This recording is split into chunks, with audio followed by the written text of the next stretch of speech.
Call the meeting to Ramsey County Commission to order. We will start with our budget stuff and Susie Kenner, Big Access Committee. Perfect, thank you. Thank you. First off, I have to apologize. You have the 2022 budget numbers in front of you. Usually I try and give you the fiscal year expenses and income that we would have had from like the year before. When our office flooded over July 4th weekend, the one computer that was affected was the one that has the like Access QuickBooks on it, so I apologize. I can get those to you. We have a computer coming. So I recreated the budget off of last year for 2020, from 2021 for 2022. Everything pretty much stayed the same. All the income from the city, the park board, our donation box, fishing tournament, game and fish dropped slightly from 40,000 to 35,000, and then the Ramsey County income up to 15,000 for the year. So our total income we're projecting for next year is $69,500. I have left all of the expenses the same for the most part for 2022. Those might go down slightly. We upgraded three of the grinders, the two in the year-round fish cleaning station, and then 6 Mile Bay also has the new Barracuda grinders, and then Lakewood is getting the new Barracuda grinder right now. That should be in here by the first part of August. I think that is bringing some of our expenses down because they're not breaking down as often. But I don't have the full 2021 numbers yet since the year isn't over. So I've left those expenses the same. So all in all, we're looking at a net income of $210. Everything kind of stays on par. So that's all I had, unless anybody has any questions for me. This budget is the correct one, I assume? Yes, Yes. I saw that, yeah. That was the one I had on my computer in Excel that I could pull over. No worries, I So, just wanted to make sure I wasn't like, So- 'cause I kept flipping through, I'm like, oh. Sorry, yeah. Our Lake Access QuickBooks is the desktop version, and luckily our chamber is the online version. So, yeah. Well, kind of a little office catastrophe, but It was a big catastrophe. um, Yeah, but slowly being taken care of. So. questions? Blaine, you're sitting on that Lake Access Committee. You got nothing bad? Perfect. Thank you, Susan. Thank you so much. Thank you. Easy peasy, They said huh? when I get back online, I'll send you my 2019 numbers so you can see the year-to-date of what we actually spent in budgets. Thank you. Thank you. Have a Thank great you. Mr. Barth, how are you today? Good. Welcome. Thanks for coming in. Yeah, thanks guys. Hopefully you turned to my page, I don't know, was it page 30, something like that? You know, my numbers from day one, Commissioner, this is the first time you and I have talked, I guess, Commissioner Wolf, but I'm the same budget, same income, you know, or revenue budgeted that I started with 18. I've tried to hold to that budget and change some of the expenses over the course of the 3 years, and that was pretty much in place when I was here. So if you notice, I'm using the city's year-to-year budget, so you see actually their format. So I changed a little bit from last year so that I can match up with the city's, but it's there. You can see 2021 where I am at currently. Haven't asked for any of the dollars yet, so I haven't had any funding, so that's why there's really no revenue from the Ramsey and the city side other than the city sales use tax. We are pass-through, Commissioner Lycon's on a forward of the rate board. We're a pass-through too, so some of the revenue you see in the miscellaneous side for 2021 are like pass-through dollars that come in, and the expenses kind of match up to those. Really not a whole lot there other than the one major change that you'll see is we added a website. Forward Devils Lake, I've been part of the Chamber's website for the last, since the Chamber's, Forward Devils Lake has been around. And we now have our own website. I encourage you to go out and look at it. Did you guys did Candy send the information, some of the highlights, or did you just put the budget in forward packet? You got the second page, turn to the second page.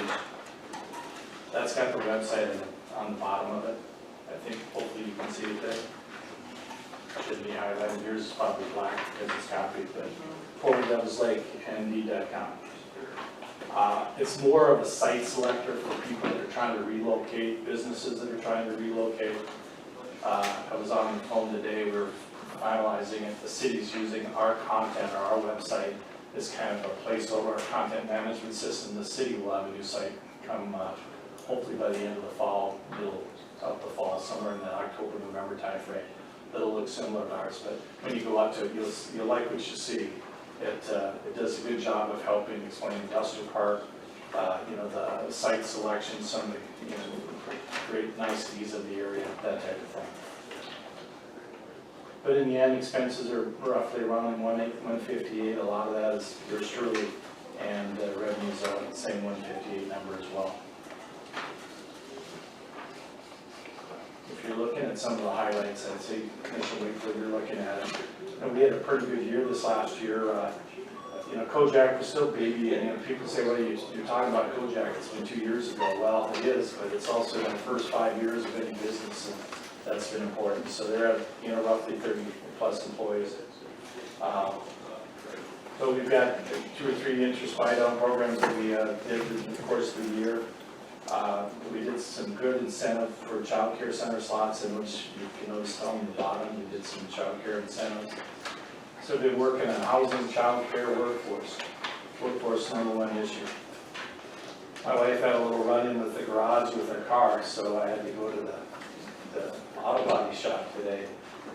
Ron Knudsen, Ron, he can't find someone to increase his business. So, the 2020 program, the things we're trying to do to get kids into some of those technical career programs, I was talking to him about it. He'd heard about it, but I hadn't had a one-to-one talk with him. And, he's going to look for someone to kind of get into that role that we could send to a 3-year school and come back and live and work here for 3 years. So,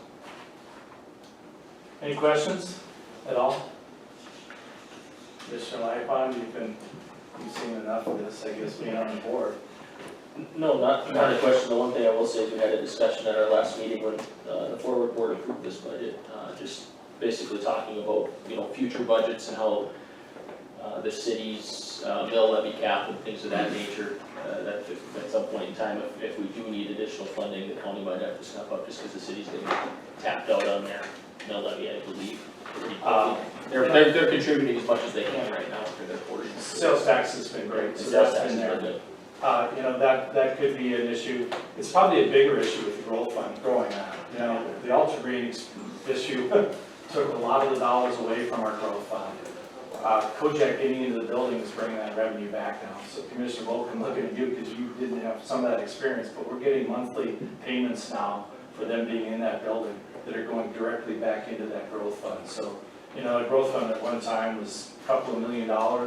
At its low point, it was a couple of $100,000, and we're starting to build that back. When you're talking sales tax, I think you're gonna see a hit with a lot of businesses having to close at 3 o'clock because they can't get. That's my fear. They can't get some of the workers that they need. That's one of the issues, obviously. So we've got to do more of helping those businesses. I'm more worried about that skilled person who keeps 20 people working than I am about the individual that might be in the fast food place. But yeah, those are the issues that we have to keep working on. And housing for the workers that do come in, that's another big part of it. Housing right now, it's expensive. In the developments and the areas that we're talking about, the type of housing that we're talking about are pretty significantly more expensive than they have in the past, obviously. So. And childcare, so that's why childcare incentives, doing what we can do to keep the slots up, helping new childcare entities start. Lake Region expanded this last year. We got another one coming on with Margie Green. She's got one that will be coming aboard. That's going to be probably 40 to 50, and between North Central and us, we've helped on some of that as well. So, any other questions? So the good news is growth fund's going up. I think over the next year. Some of the projects that we've done and funded as a Forward Devils Lake multiple family housing, some of the leasing projects, some of the Andrews projects that were out there. The PACE funding that they have, they've decided to purchase them and get out of that funding and get out of that equation, some of the restrictions of that. So the dollars are coming straight in, going straight into a growth fund. So we had a closing this last week, $75,000 input back into the growth fund, because that's how much they had gotten over the buy-down program over about 9-10 years. So the way that the buy-down works is the money from the city gets matched 2/3, basically 1/3 by the states. The state money's a grant, but our local monies are loan dollars that have to be repaid. And if they pay off early, they pay a lump sum amount. So we're gonna have close to $200,000 to pay off there as well. So I would anticipate the next time I get in front of you, I'll say we'll have $400,000 to $500,000 in our growth fund, which is a significant number. So On a qualitative basis, how many new business starts you started to see? I mean, is it more or less than previous years? I mean, how is it looking? Do we have a healthy pipeline of interest? you know, the bigger businesses where I spend more time on, the Kojaks, the primary sector, the outside type businesses, you know, we've had a couple, 2, 3, you know, we've got the primary sector business of Lone Tree, Eric, you know, that's a new one that we help fund.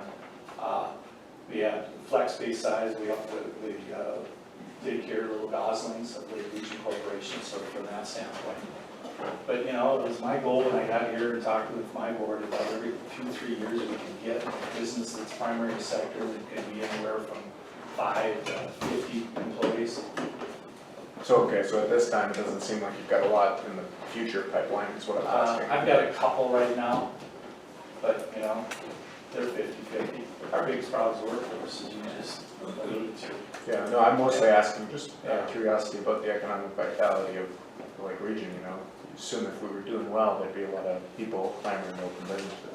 You know, we're doing well from a tourism standpoint and coming to the area, but business, I think the challenges that we have are the challenges that the state has.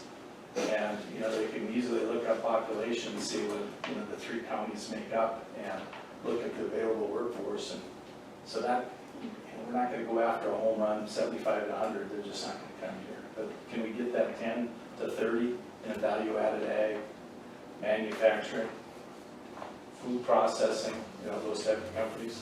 In the last 6 months, they probably responded to, I can think of offhand 4, close to 6 total probably. And, you know, we're 30 to 70% depending what the needs are. They need rail and they need industrial parkland. We're situated pretty good. The rail is a little bit of a misnomer though, because we don't actually have a spur, but we're on a short line, you know, capability. So we're doing some things right now at Ford to explore how we can get a start of the spur, maybe not the whole thing, but at least get enough planning so that if a company's interested, they'll see it, they'll see what we've got for the capabilities. Having rail, having Highway 2, and having airport, those are the 3 things that people are looking at, with workforce being number 1 right now. Okay. We had a long discussion about this. We've had Every meeting, multiple- it's a lot of, you know, Brad is always really good about showing us some of the RFP basically that come in, you know, companies looking for things, and it's a lot of the time we hit on maybe, like you said, 7 or 8 out of 10, but you know, we're missing something, and some of it comes down to industrial park development, how shovel ready are you, things of that nature. And so we've been having those long-term discussions on, you know, how much build out is good, but you don't wanna get ahead of yourself either, because then if you build out too far, then you're not building necessarily specifically what a business is looking for, and then you're just wasting money. So we've been having those long-term discussions about how do you put us in, how do we put our region in a position to try to go after some of these, and some of them are just ones you'll never get, you know, when it comes to certain products or things like that they're looking for, and we maybe aren't the best yet, but, you know. Yeah, it's pretty much been the history from when I look back for Devil's Lake. I am trying to take kind of, I don't want to say end run, but I'm trying to work the state. There's a lot of state programs that are coming out that they could do a better job from the state to ensure that outstate, the Devil's Lakes, the Rugby's, the Arby's, some of our type cities get more of the opportunity for the dollars that they're giving away. You've heard of the lift dollars. You know, that's all going to Fargo and Grand Forks and Bismarck. You know, I mean, I'm arguing big time that we got to carve some of that off for some of these smaller companies that could locate to our location. Workforce, again, though, is an issue, you know, and we're not close enough to that research institution, UND, or any issue, you know, it's some of the reasons they look back. Ag's got a lift type program now that is value added, so I'm really doing some hard lobbying there with the Commerce Commissioner as well as the Ag Commissioner, so more to come. Okay, thank you. Thank you guys. Thank you, Brad. Thank you, Brad. Lake Region District Health, Mr. McKay. Thank you. Basically, our budget is a hold even budget, and the reason we can do that is because of CARES Act money, which continues to help us out, and currently we're gonna be around about 2023. So that's helped a lot. We asked for the same amount as last year exactly, but since the land value went up, your cost actually went down about $4,000. So that's a good thing. We are meeting with our 3 out counties, Rolette, Towner, and Cavalier, that are not in the health district. We provide environmental health for them, and it's come to the point where we can no longer do that without an additional environmental health person. So we've asked them to only have some money. The state has paid for their portion up until this point, and it's just not enough. And we're asking them a little over $5,000 from each one of those counties. We'll see what happens. I've met with them twice and made some accommodations to them. They should be meeting with their boards this week also and coming up with an answer.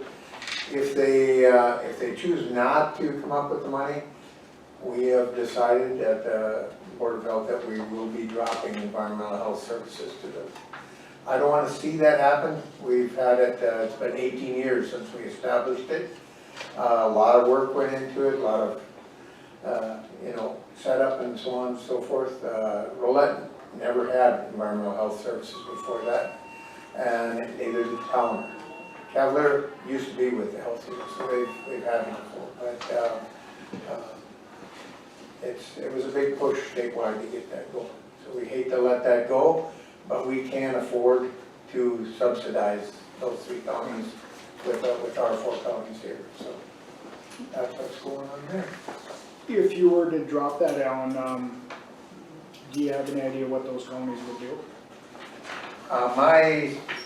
Probably they would take that money from the state that is given to us and so on, and hopefully try and hire one of their own. They'll find that $5,000 is a really good deal. Environmental health is expensive, and they're hard to come by. And if they got somebody brand new, training costs would be wild, and so I'm hoping that they see that and choose to stay on, but we will see what happens there. Yeah. Good luck.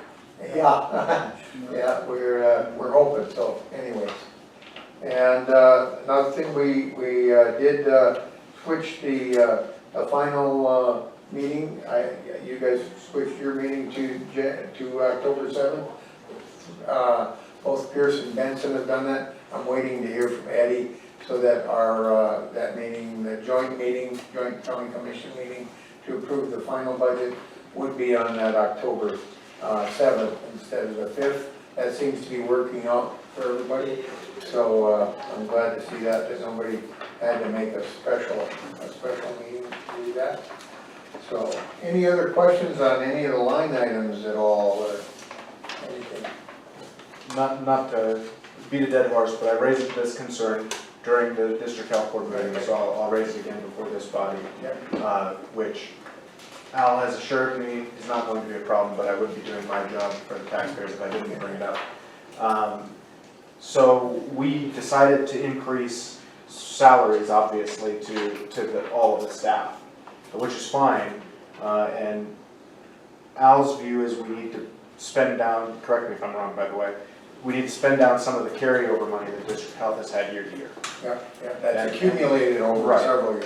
And we have a lot of that money, but because salaries are recurring and generally only increase in cost, if we spend down that money, there may come a day where there will be a mill shock to Ramsey, where all of a sudden that gulf, which continues to grow as it's being spent out of an account rather than being paid for in taxes, when that account would run out of the ability to pay, could cause a shock to Ramsey County. So I just wanted to let you all know that, or I wouldn't be doing my job. But That's true, eventually, but like I say, I don't see that happening.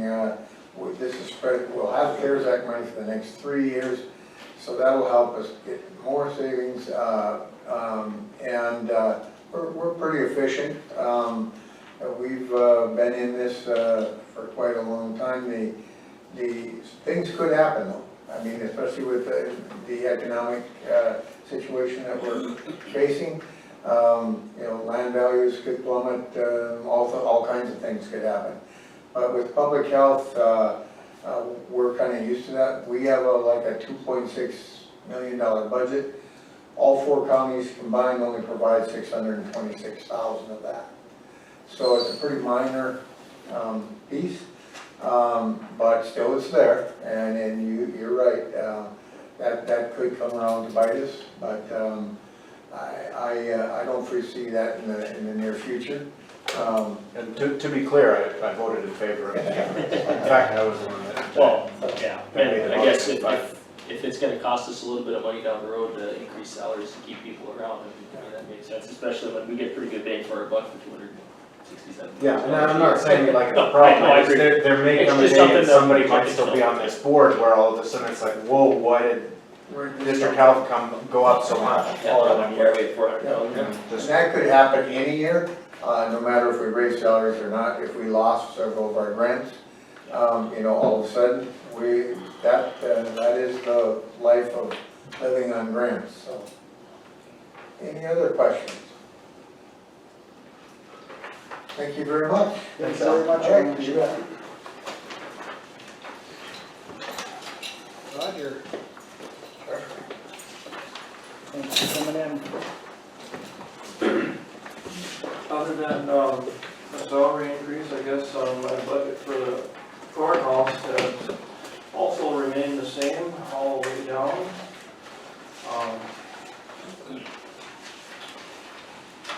We're coming out to a total of $334,318.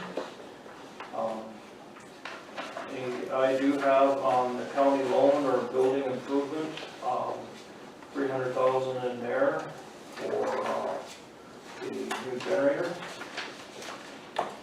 which Jeff didn't have that in his schedule earlier when I was talking to him. But you guys must have it someplace. County building improvements? Yes. So, So that is what, it's the third page 18. third page, never found it there. so I contacted Butler and regarding the cost of that generator that they had, and I added in for projected cost, just like 10% for next year, he had cost for this year, plus the architect, I threw in like, I think 15% for that. So, and that's where I arrived at that figure. And certainly hope that we could get that done to that amount of money. So, How much do we have in that fund? How much is sitting in that county building improvement fund? well, it's new each year. It's Yeah. new each year? Yeah. Okay, okay. Yeah, it just goes back. It has some, it just goes back into general, check. okay, I didn't know if that was Yeah. a singular line item, I couldn't remember. Because I think we spent almost all of this, what did we do, 60,000? Yeah. I think we spent like 55 or 53. Okay, and then the So rest then of it it goes just back goes in.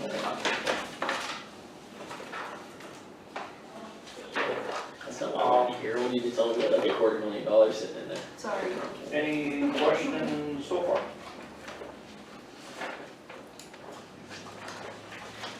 Okay, well then, the weed board budget, The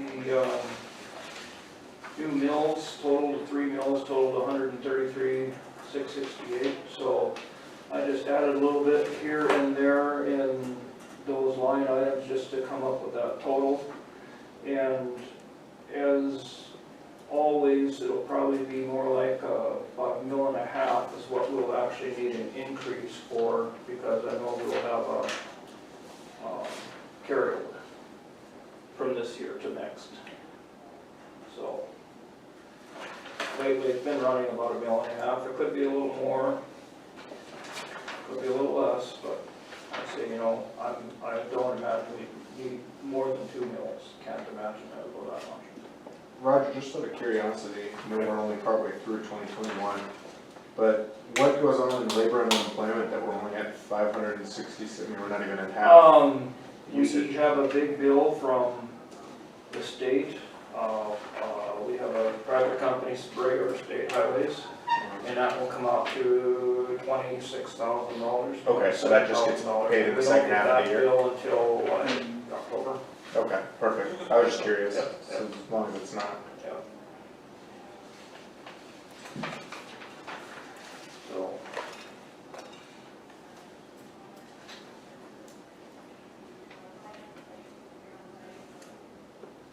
Questions for Roger?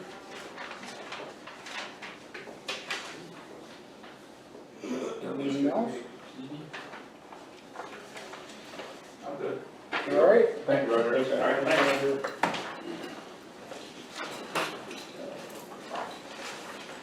Lake Region Heritage Center. Dave, Hey, good afternoon, how are you? Commissioners, doing well. I promise this is not gonna be nearly as good as what Lisa could do for you today. And then it was supposed to be Paula, so I'm way down the line. I feel like Lucas, you should take over. I hope everybody got the letter that Lisa drafted. It's a pretty nice update on what's going on at the Heritage Center. Some of the highlights, 2021 is actually going pretty well. I think we're really excited about the Lake Region Arts Festival. That was a great success for the first time ever doing it. And really that comes down to a tremendous amount of effort on Lisa's part. She's just been doing a fantastic job for us over there. We think we had 400 people come through the museum, which is really exciting. That's a lot of people to come through the Heritage Center. Some excellent donations. We got a baby grand piano and a violin, the mini H directional compass. I think this is all in the letter, of course, but a little background. We were kind of able to stay afloat through the year with PPP funds that kind of took the place of generally what we'll bring in from our gala. That kept us going, and then of course the fantastic support through the mill levy, through the county and through the city support. So what I guess we're looking at is nothing too out of the ordinary in the budget.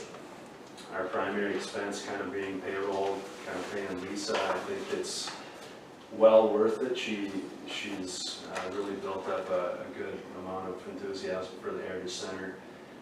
We would like to give Lisa a raise. It wouldn't be anything too significant, but we're going to put together a little committee to come up with something there. Probably Commissioner Wakefield and Paula and myself. I guess outside of that, again, nothing too out of the ordinary. The primary expenses other than payroll, you're looking at insurance, maintenance, and utilities. A couple of the larger items that we're looking at would be roof repairs. It's been patched many times and kind of needs an overhaul. And also the front steps need some leveling. But again, the Heritage Center is just I think a fantastic part of downtown Devils Lake, and the money is very well spent. Lisa's been doing a fantastic job for us for almost 3 years, and it's fun to be a part of. So Just the amount of volunteerism that she is brought out of the community has been really impressive. It seems like every time I walk in there are new people volunteering. I mean, she really does a very, very good job for the community, so I will back you up on that. Yeah, thank you. And so I guess, I don't know, if you guys have any questions on the budget that's in front of you, I'll do my best to answer. You guys didn't have computer problems, did you? Yeah. It's got the December 2018. Yeah, it's the second one. Oh, I've seen that way. I'm gonna blame that one on Scott, Yeah. Sandy. Well, whoever it is, but no, I noticed that myself, but it looks, But the numbers look good. Yeah. Other than the year, yeah. Yeah, thanks for pointing that out, we'll get that fixed. out of curiosity, is this pretty much the same dollar for dollar that it seems like it is, but I don't quite remember now. Was this about the same we supported them for last year, Candy, would you know? About 15,000? We're capped at what, 0.25. 0.25 mil? We always give our max full.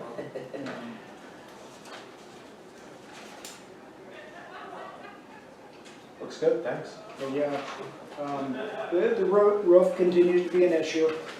Steps, you know, those were repaired once before, were they? Do you remember? The steps have never been worked on. The Okay. roof has been patched Yeah. 2 or 3 times now. I think it's up to 3, Yeah. but that's minor patch jobs. Yeah. And donated work mostly, I mean, That's gonna need a new roof at some point in time. it is. I know it's on a much smaller scale, but Roger had some work done on our steps on the south end of the Memorial Building.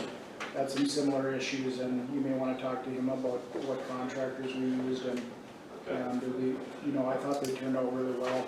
Those are those marble steps, and a little different than what the Heritage Center has, But it's probably time that we do a fundraiser and get some community support behind fixing those stairs, because they do need it, there's no question. and we continue to hear wonderful things about everything that's going on there, and so kudos to Lisa and the board of directors that you guys are doing a great job. And that arts festival really shows a lot of promise. Yeah. I mean, for that being the very first year that it was done well, and it was nice, and they had a lot of vendors there, it was cool. Yeah, the artists were impressed, and I think it's only gonna grow, Yeah, which is fun for the community. Yeah. So, only gonna grow, exactly right, so. Good weather for it too. It was nice, all around, it was nice. It was hot. Worked out good, so. Thanks for taking the time, Kate. Kate, thank you so much. appreciate your time. Appreciate it. See you later. Bethany, Hart, Airport Authority, thank you for coming in. Hello, good afternoon, everyone. Thanks for the opportunity for me to chat about the airport a bit today. Just a little update of the things going on at the airport. We're coming off of a really crazy year. 2020 brought us ghost town around at the airport. It was a sad time, and our numbers now are rebounding really well. It's really good to see. It was starting, I believe April was our first month that we were actually rebounded to 2019 numbers. We were comparison to the same months in 2019. And let's see, was it June? No, I think May, we were actually ahead of what we were in 2019. So people are starting to get comfortable traveling, and it's full again, and it's good to see. We see a few full planes go out, and we really like that. As far as budget goes, our largest expenses are mainly salaries. We do have 4 full-time, including myself, and 3 combination of ARF, Operation ARF is the firefighting side of it. Operations and maintenance, they do all that, including all the benefits there. Some of our other big items are the general maintenance, our advertising, and fuel. That largely varies depending on how winter goes, so that one's kind of a guessing game. And then runway maintenance, those kinds of things are some of our other big ticket items. We did receive a sizable CARES grant for the airport, which is just a huge blessing for us. I'm not sure if you're aware or not that we have to run at the same standards as, say, Chicago or Fargo, you know, these other airports that obviously receive a lot more federal funding than we do. We only receive $150,000 per year in what's called federal entitlement money, whereas, say, Fargo Bismarck, they're getting $1 million a year, and that's based on our passenger numbers. So we're hoping to grow that here in the coming years, but for now, we have that $150,000 to work with for major projects, and it doesn't get you far. When you start doing pavement projects, you can only do a little piece for that amount of money. So basically what this CARES grant is doing for us is going to allow us some opportunities to do things we need and wouldn't be able to do. Some of our higher priority projects, we're looking at doing a large terminal expansion / improvement. There is definitely need in our holding area, so that's once you get through the security checkpoint, it's very tight back there. There's only one bathroom, there isn't vending. Those are some of the things that we're looking to improve, expand that area quite a bit. We'd also like to get a proper baggage claim area where there would actually be a belt that would come through rather than just the garage doors that open, and it gets very cold in the winter when both those doors open, that freezes out the whole terminal within seconds. So those are a few of the things we're looking at fixing in the terminal.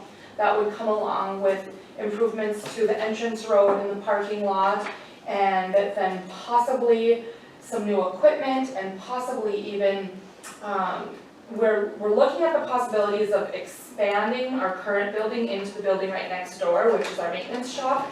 So if we were able to utilize that space, then we'd be looking at a new maintenance shop facility. But that is, we had plans to be able to do everything, and then with the rising costs, all the materials getting so much more expensive, we're gonna wait and see how budget numbers come in before proceeding on all that. And that would all be taken care of by CARES grants. So it's kind of separate thing from this, but things that we're really excited about and looking forward to accomplishing here in the next 3 years. That's the caveat, is they put a timeline on us, a really tight timeline. So there's no time to waste there. So as far as the budget numbers that we're requesting from the county, I'm gonna just review a bit of history here. So that the airport, in the far past, we've received 4 mills, and I believe it was in 2010 went down to 3 mills. There had been a budget surplus the year before, so went back down, and the plan at that time was that by 2018 we'd have the county back up to 4 mills. And I know that that's too big of a jump in 1 year, and they had talked about that last year in 2020, that we would start adding a 1/4 mill each year for the next 4 years. So this year I'm requesting 3.25 mills from the county, and we still have some budget balancing to do as of now. Even with the 3.25 mills, we're running at a bit of a shortfall. We come to about 19,000 of a shortfall in the budget. So like I said, there's a few things there that there's some wiggle room for, kind of depending on how winter goes.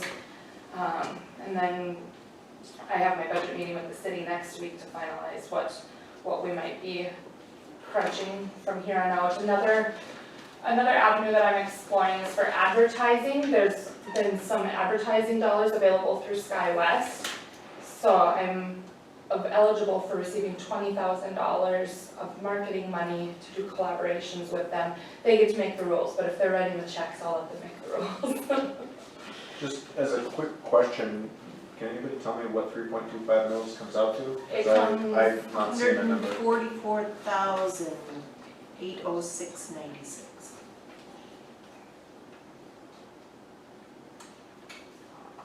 Is that candy over there? That's what, maybe that's what she was doing. I was trying to do it in my head, ballpark. Yep. I beat you to that one. And I was excited, it said Bethany's 0 there exact- for a while. yeah. Great, and we saved some money. Bethany's exactly right though. You know, last year, we had a little adjustment and talked with the airport board and Bethany and decided not to go up to the full 4 mills all at once and kind of have a gradual rate increase instead of a sticker shock. And, you know, I think the airport board for going along with that, and the city and Bethany, and, you know, we make it work, but But I do encourage her to continue that 0.25% rise every year, just to get up to that 4 mil. Is 4 mils the cap? Yeah. Yes. And part of what's really benefiting us there with our CARES grant, which is a 4-year deal, if we do the 0.25% each year, by the time our CARES grant is done, then we'd be back to that 4 mils. Yeah. Yeah, it was back in 2010 that both the county and city went down to 3 mils, and both the cap on both of those is 4, and the city went back up to 4 mils in 2017, and we haven't done that yet with the county, but yeah, if we do the 0.25% a year, I think we'll make it work to get it back. Out of curiosity, this isn't related to the budget, but where are we at for boardings year to date? Oh, year to date, you would ask that, and I don't know that one off the top of my head. We had 587 in June. July was a bit higher, so I can't remember exactly what January and February were. Those were still pretty low. So I'll have to get back to you on what the year-to-date number is. I can send you our employment spreadsheet, and then you can see all of them. But yeah, January, February, we were still scraping. At that point, pretty much the numbers that were getting us by was the soldiers from Camp Grafton that actually kept Devil's Lake higher than any of the other commercial service airports in the state all through COVID. So we were really grateful for that. I mean, we were still down. We went down as much as 96% in April of 2020 was as low as we dipped, and we were still above other airports in the state. It was crazy. Yeah, literally ghost town. The only days you'd see people are when that white bus was outside with the soldiers, but they helped get us. 2,663. Thank you. And what were we at in 2019? Is that 2019, we had ended the year at 6,973. and 10,000 is what we really The care about, 10,000. right? Even 8,000. 8,000 is our first big jump. So we were just shy of 7,000 passengers in 2019, which is the $150,000 entitlement. Once we get to 8,000 passengers, we jump to $600,000 in entitlements. Ultimately, once we get to 10,000 passengers, that's how we get the $1 million. But even to jump from 150,000 to 600,000 will be fantastic. Yeah. So what you're really saying is the county commission needs to start meeting in where? Miami? Wherever. Denver? Yeah, Denver appointments. Yeah. I would Stop love on the that plane and they roll around There you and go. land again, we can. I would love at some point to start running some charters, you know, I mean, I always say, we have a lot of crazy Sioux fans and a lot of crazy Bison fans, and they're good teams, and they usually end up in Frisco in the Hall of Fame hockey game. I would love to run a charter, even that right there would be a good bump, and we have some work to get there, and obviously we have to get the economy and the traveling public back. What's the percentage of the military that's your 0.25%? I don't know exactly what the percent, yeah, I would say at least 0.25%. Yep. And that is up a lot from a few years ago. So the military, I guess they have their own, for lack of a better term, kind of their own travel agency that they have to go through a certain thing, and they didn't even have Devil's Lake listed as an airport a few years ago. So some work was done. This was shortly prior to my time, but there was some work done to get that added onto that site, so that helped a lot. That was a good boost for the Devil's Lake Airport numbers. For clarity, you mean it's 25%, right? Not 1/4%? Because you both said Yeah, a yeah. quarter percent, I'm like, yeah, it seems like that's pretty low. A quarter of the total. Yeah, Quarter of of the the total, so 25, yeah, got it. That's what I see. total. I assumed that too, That but is then I a, thought. that is a pretty good number though. Just in language. Yep, and I know that we still lose quite a few of the soldiers flying to Grand Forks depending on connections. So it's something where I was working on. Flight schedule's a big challenge right now. I think airports across the whole country are experiencing that. So with COVID, there were so many layoffs, a lot of furloughs, and it wasn't just the flight crews and the pilots, that's what people automatically go think, but a lot of the ground crews. I know that American Airlines themselves, this was, about 3 weeks ago, there was one Saturday that on one day alone, they had 100 cancellations because they didn't have enough ground crew, and this is in the country. And they expected between 50 and 80 cancellations per day that whole week, simply due to not having enough ground crew. And what happens is they let go of all these employees during COVID, and then it's not as simple as just bringing them all back, they need to train.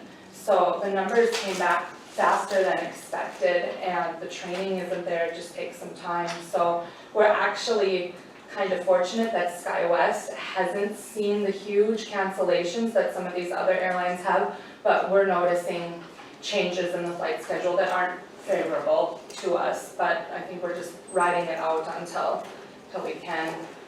I know I was on the phone and emailing, and they kind of tell me I'm lucky, and I'm going, I don't know about that, because the connections aren't as great as we would like them sometimes, but. Well, it's a great airport, great connections, reasonable prices. You know, my wife has used it, went in April to Austin. Denver to Austin was a direct flight, and, you know, $360 round trip. Going to Portland the end of this month, and $320 round trip, so. It's always worth it to check Devil's Lake, that's what I always tell people. And it's free parking. Yep. And, you know, it beats having to drive back from Grand Forks, Fargo, or Minot when you're tired from a vacation and flying back in. There's nothing worse than when you get home and then have a long drive to get back home. It's almost always more affordable if you look when you're going west. It's almost always more. It's a great facility, great service, and, you know, providing that those connections in Denver work out. You know, like you said, with the staff shortages, we haven't had the issue here, but we've had them connecting flights out of Denver, and that's always an issue that we can't control. But any questions for Bethany? No, it's a pleasure to finally meet you. I was here another time. Where- A while ago. Well, it's nice to When meet you I again first then. You're just forgetting. That's right, that's right. All right, well, thank you for hearing my plea here today. Thank you. Good afternoon. Thank you, Bethany. Thank you. Ignacio, library, welcome. Good afternoon, everyone. How are you?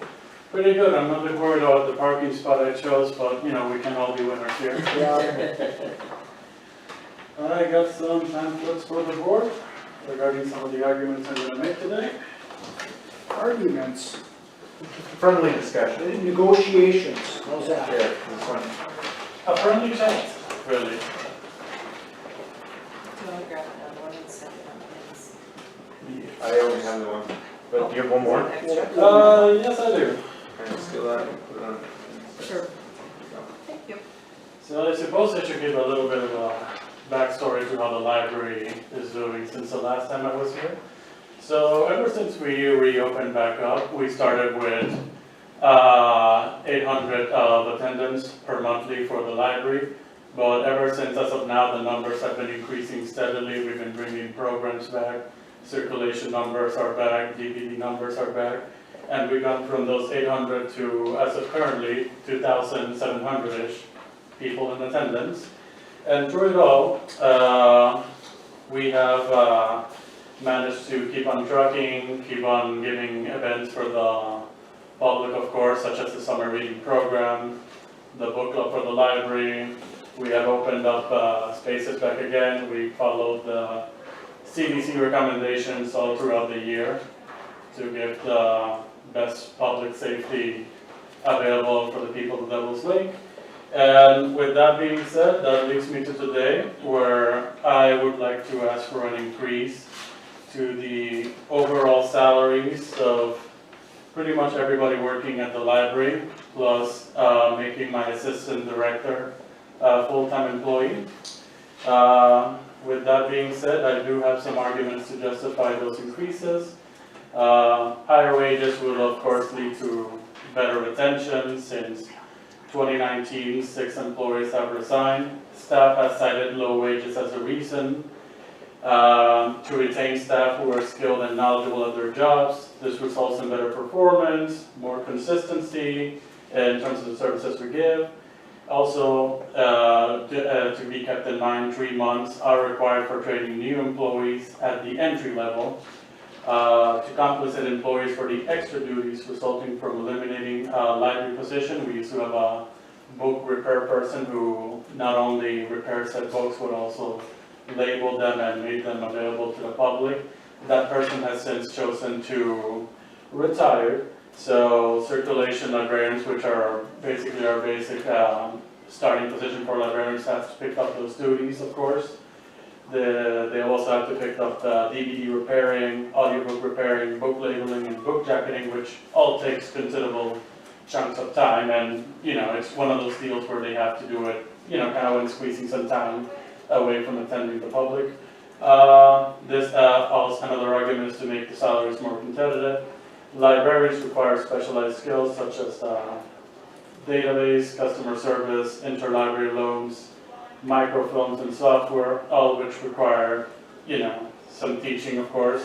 At the entry level, as discussed before, requires at least 3 months of teaching, and that's not even counting Ds. Specialized librarians, persons who are more in the higher totem pole require those skills as well, plus additional skills such as cataloging, new item selection, event organization, and presentation skills, and more. This is not just for those reasons above, but it's also to stay competitive with other entry-level jobs around Devil's Lake, as listed as the graphics below. As you can see, we start off our entry levels at $10, but other places around town have significantly increased starting wages for their entry-level employees. We also talked to other libraries around North Dakota with similarly or lower sized populations.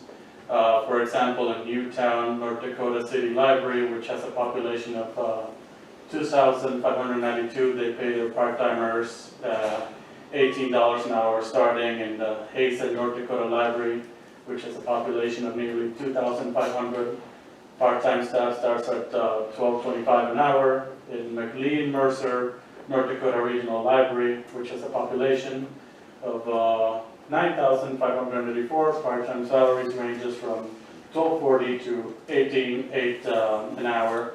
And the Valley City North Dakota Library, which has a population of 6,460, which has part-time staff who work from $29 to $38 an hour a week. They start at $12 an hour. And as stated before, I also want to make my assistant director a full-timer, since the library is open 47.5 hours a week. One full-time position, which would be me, the library director, is not sufficient to provide adequate oversight for the time period. Another full-time position is warranted for the level of responsibility and coverage of hours for a community of this size. These are just some of the justifications having a full-time or assistant director would lead to, such as more events planning and assistance on those, training to assist the directors with preparations of bills and budget reviews, and the new assistant director could of course take on other new tasks such as more social media and website posting, which is very useful for advertising and keeping those numbers that we currently have on. Add adult programming such as an increase in membership in book club, summer reading program for adults, outdoor or speaker events for adults, editing club and exercise or walking programs for adults or seniors, or computer training for adults, which is very much needed. Library inventory needs to be done, editing, acquisition, and the acquisition of library materials needs to be done. Library shelves are very full, materials need to be current and updated, and more personal assistance for patrons in the library to offer a recommendation and assist patrons in finding new materials. And those would be my documents.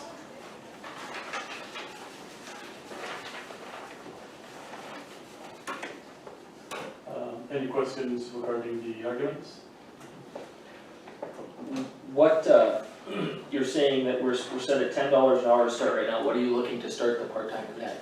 Okay, so I have that listed on the budget request. Let me see here.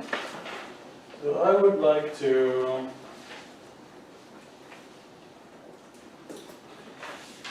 start them off at $15 instead. Same with the weekend librarian, so we can have at least a more permanent person working those hours. Does the board need more clarification about the other salaries? I don't know, I guess I understand where you're coming from. I just was kind of curious where you thought we needed to slot in, against other, so we could attract and retain employees. Okay.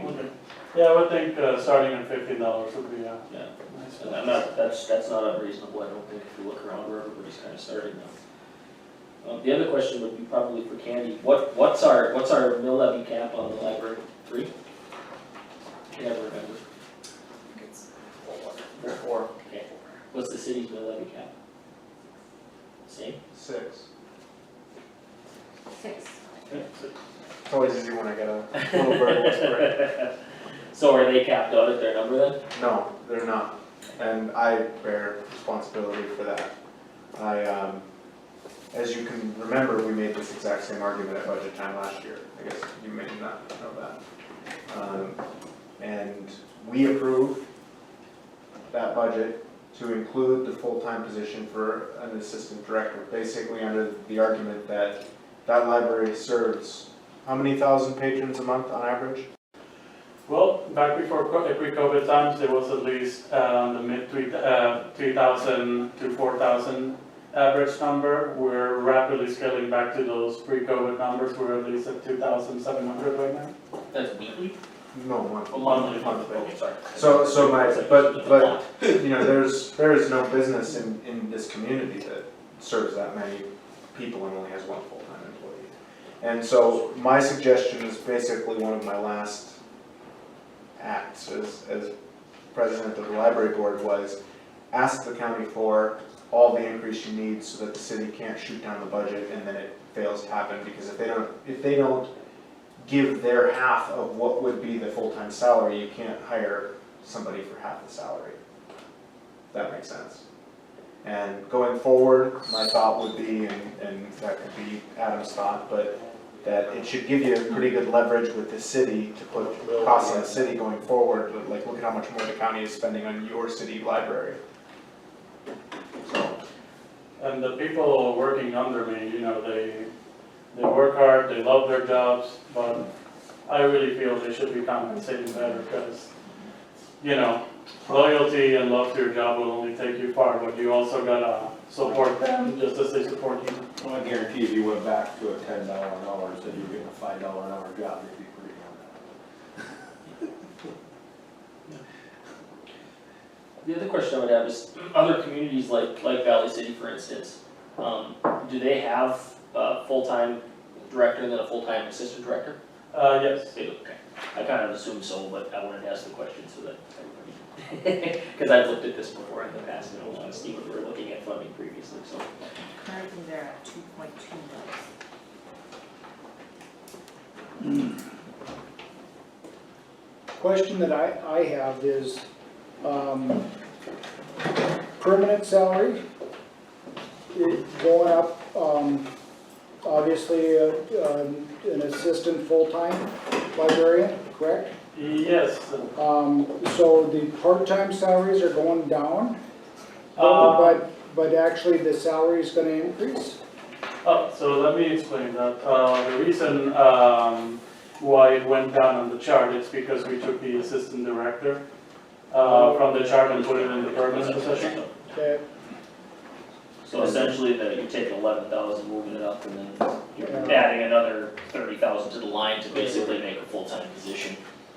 On top of the fact that you're actually taking more than that out because you're adding dollars to the temporary salaries of everybody else to make it function, so, yeah, makes sense. Not to mention it's a position that requires a library degree, Yeah. of course, and so you want to compensate somebody who has that level of experience, has that work, and that level of libraries. Especially since they're essentially me when I'm not around, so. And that state funding number, remind me, that's capped out at that 18.7, correct? Until such time as the library goes from there are several categories, and the category that we're in is developed, and then there's a category above that called future focused. And I think if you end up in the future focused category, it would represent what, like $4,000 or $5,000 more a year to the library? I will need to check that information further, but yes, it would lead to a significant increase in funding. What does it take to become future focused? Just more programming, things of that? Yeah, we've been So we've things that we been needed- working on it. Things that we would provide if we had additional staff hours. Exactly. Additional staff. Okay. Sounds neat.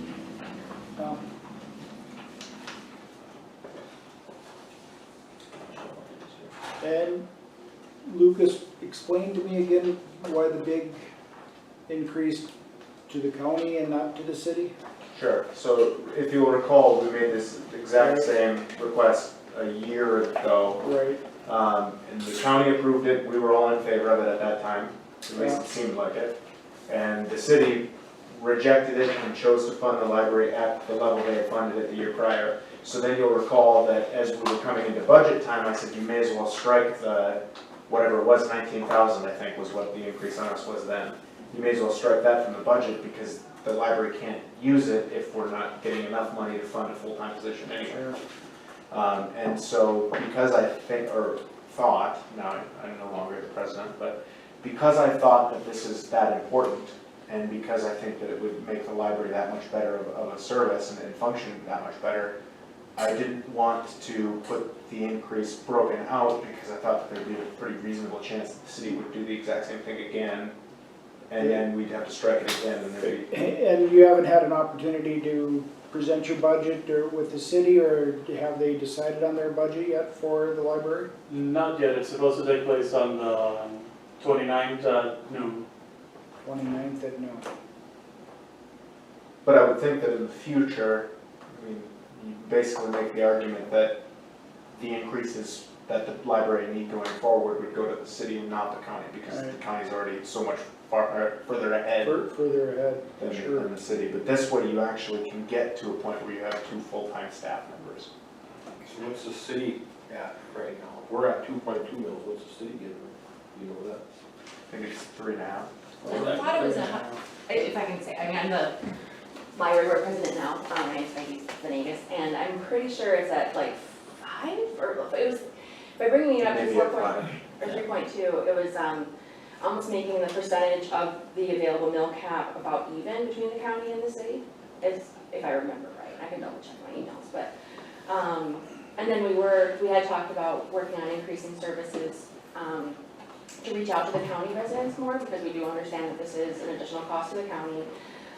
So for example, we haven't talked about this in the board, but there are such things as like book vending machines or different things that you could get to, reach out to the county more. And so we're thinking about, in my head, and gotta talk about this with the board, but like going after grants as another funding source for more opportunities for the library. But again, if you don't have the staff who can be there to, implement a grant that you get, So my question was, we're at 2.2, they're at 5 when they're all at 6, or Well, together? they can go to 6, but their mills are only Their worth... mills are only, what's the city mill right now? 22. That much? About half.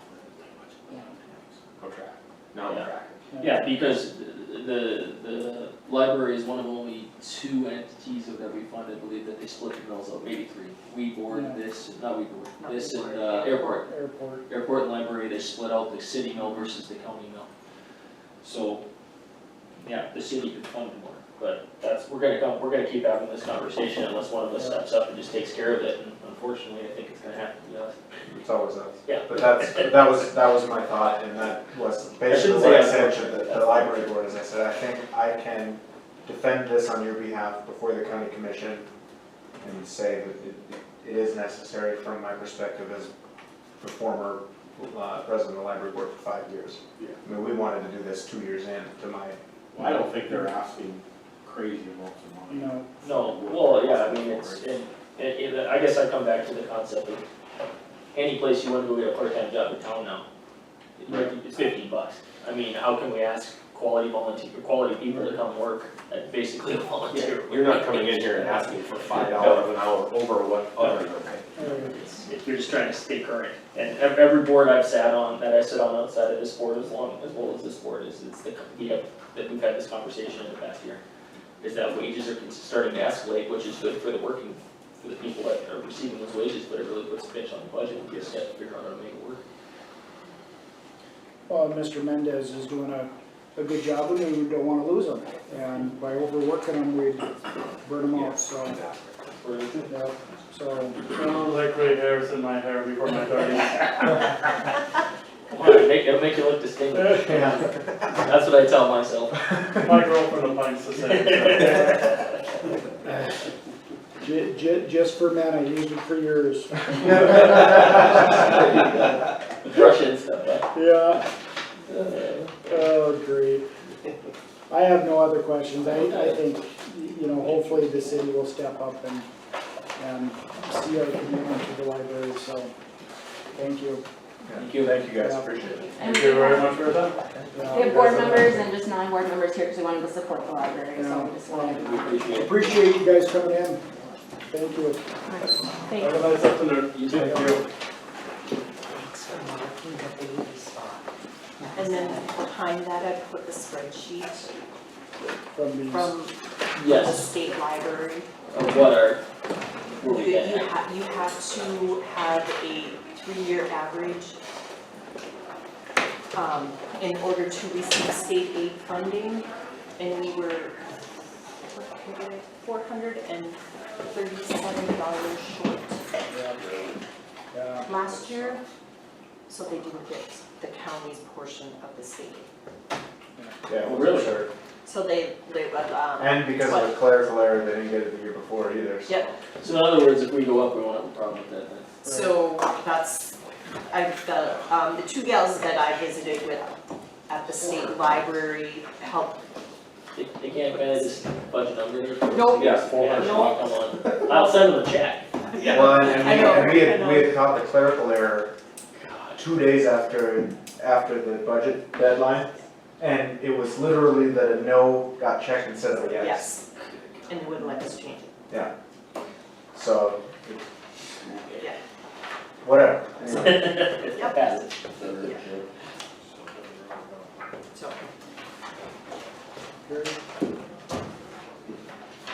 okay. Sarah, Extension Service, thank you for coming in. Yes. Okay, so our budget really has not changed much, except for an increase in salaries. We're unsure of what our aid agent salary will be. We have Bill retired, so my district director was planning on coming today. Oh, that's not my district director, it's a bit wrong. Let's go. Just to kind of gauge your interest in possibly rehiring another egg agent for our office. What your feelings are and hiring a new person and just starting that process. Yes. If we could have started it like a few months ago, that would be great. That's kind of what I thought too, so. Yeah, I don't think, I guess from. You know, if you want her to formally ask you, for the next meeting and you could hold it off even longer, but if you wanna work at him since you're a portfolio, if you wanna maybe work with her on the wording of everything and, on hiring, on the, what we're, Yeah. job description thing. yeah, exactly. Yeah, of course. Do we need a motion from our board that we want to ask Would you like for that? an agent? I would be okay with it, then we can get the ball rolling and, Just to say we wanna hire another egg extension agent. Be part of the process? Well, no, we just want to request that we get the hiring process started, yes. And probably that we'd be willing to participate in the salary as we did before. exactly, yep, participate in that as well as, a member on our committee, the hiring committee and Yeah, that process as well. so I'll make that motion. Second. we have a motion and a second to go ahead and ask the extension to fill Mr. Hodis's position in the extension ag services. Perfect. Is that That's okay? great. That's All right. great. Yeah, we'd love to get going on that. Any further discussion on the motion? If not, all in favor signify by saying aye. Aye. Opposed, same sign. Motion carries. Thank you so much, Sarah, and budget looks good.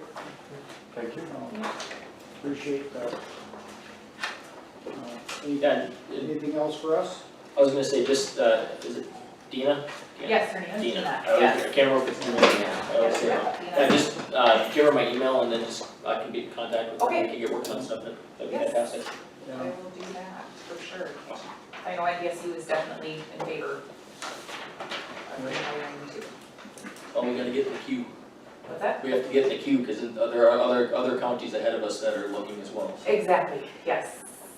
And my question, I guess it's related to the budget, but, and I suppose I'll probably learn more as we go into the process, but what is it gonna take to hire a new agent in terms of salary and things of that nature? Right, yeah, that would be a good question for Dina, I'm sure it'll depend on experience and then, their degree, you know, if they have a master's degree, I know NDSU does add a chunk there, so, But yeah. good putting the question. budget in at Bill's old number is probably gonna give us some wiggle room for. Exactly, yeah, he came in with quite a bit of experience and he is one of the higher paid agents in extension, so Okay, it'll. then we got wiggle room to Mhm, make sure we got the right number then, okay? mhm. We could have interest from other counties in that coming. Absolutely, yeah, we could have multiple people with experience. Yeah. I think the quicker we work with extension to get it going, you know, better off we're gonna be, just make sure that we got the right number and I think we can find some Yeah. people that are interested. Yeah, we've had several phone calls asking Yeah. if it's open and if they Hey. can apply, and so. That's good to hear. problem to have. All right. Our reputation may proceed, that's what we're, be positive manner.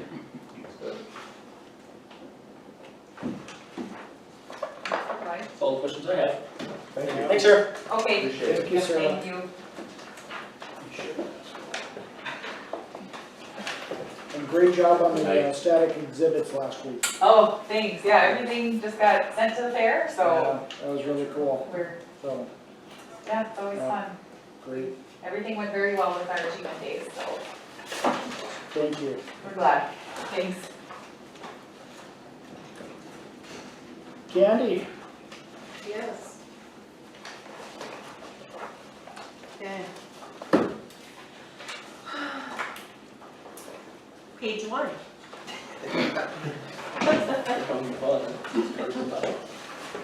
That's not too bad. Page 1 would be commission budget. The only two line items that I reduced was the travel and dues and registration. They don't really seem to hit the top budget number, so I brought those down a few dollars.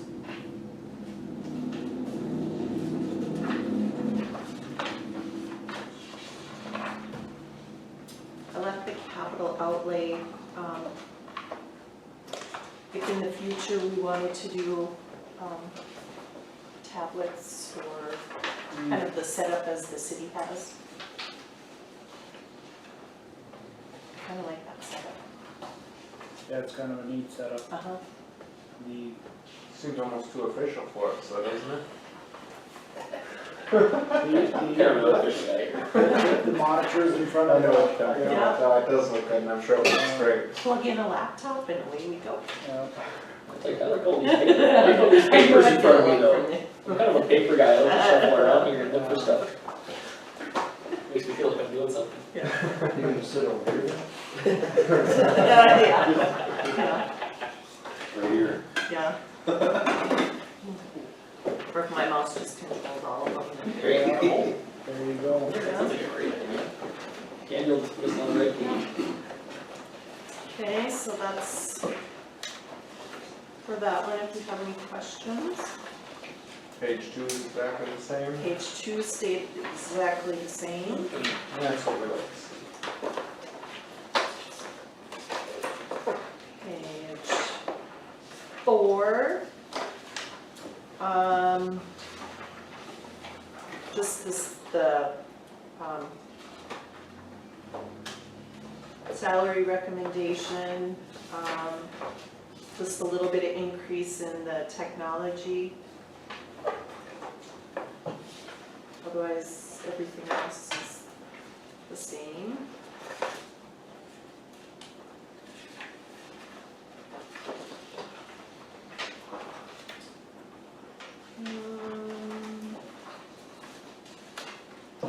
Page 11.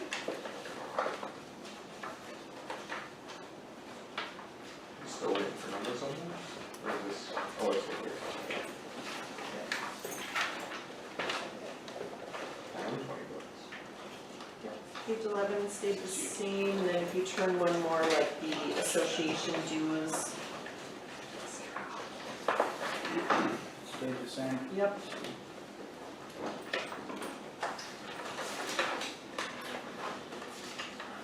Where are we at? 13. Those are the insurance.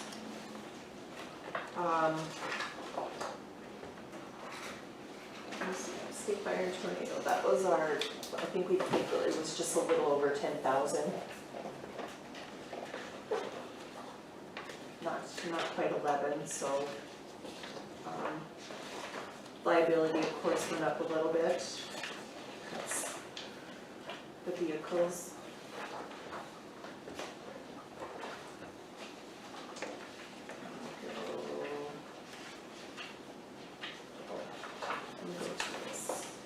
Let me start at page 17.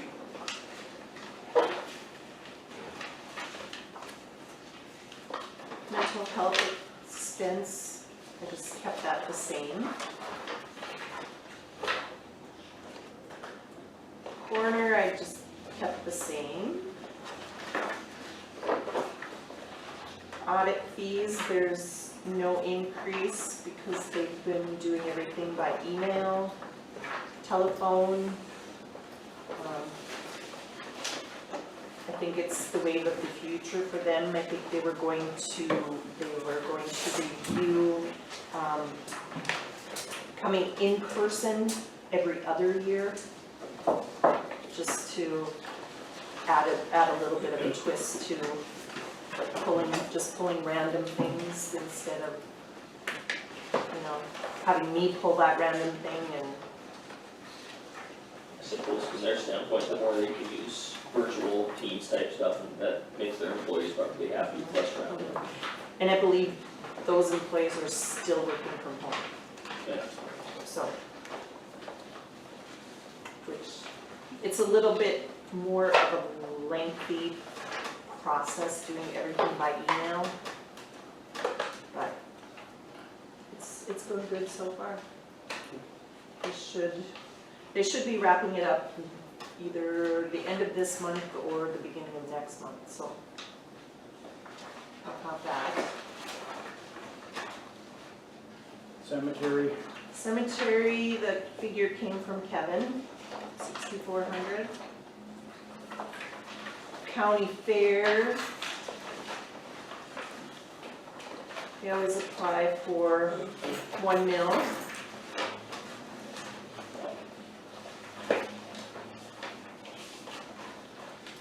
There's Roger's building improvement for the generator.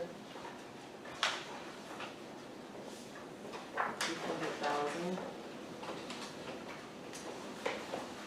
Health insurance, I just figured the 5%, because they just gave us a range of 0 to 5, and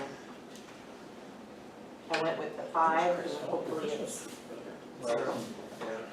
I think it's crazy that their top end on the range they gave you is 5% with the inflation we're seeing. I think it's only gonna go that much. Okay. Well, I don't think that we've seen any large, like in years past. Yeah, it is dependent upon our usage, and our usage has been pretty reasonable the Yeah. last couple of years now, so. dental and vision, we're seeing a few more employees taking, taking that into consideration now and actually using it. So, which is good. County park, that was Susie's budget. Advertising, I don't budget for that anymore, we've never used it for, I went back 10 years. So, the Oasis and Social Security, that's, just the increase to keep up with the cost.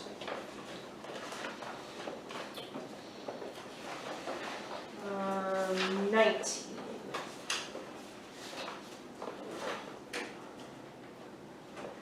Miscellaneous general, I upped that this year.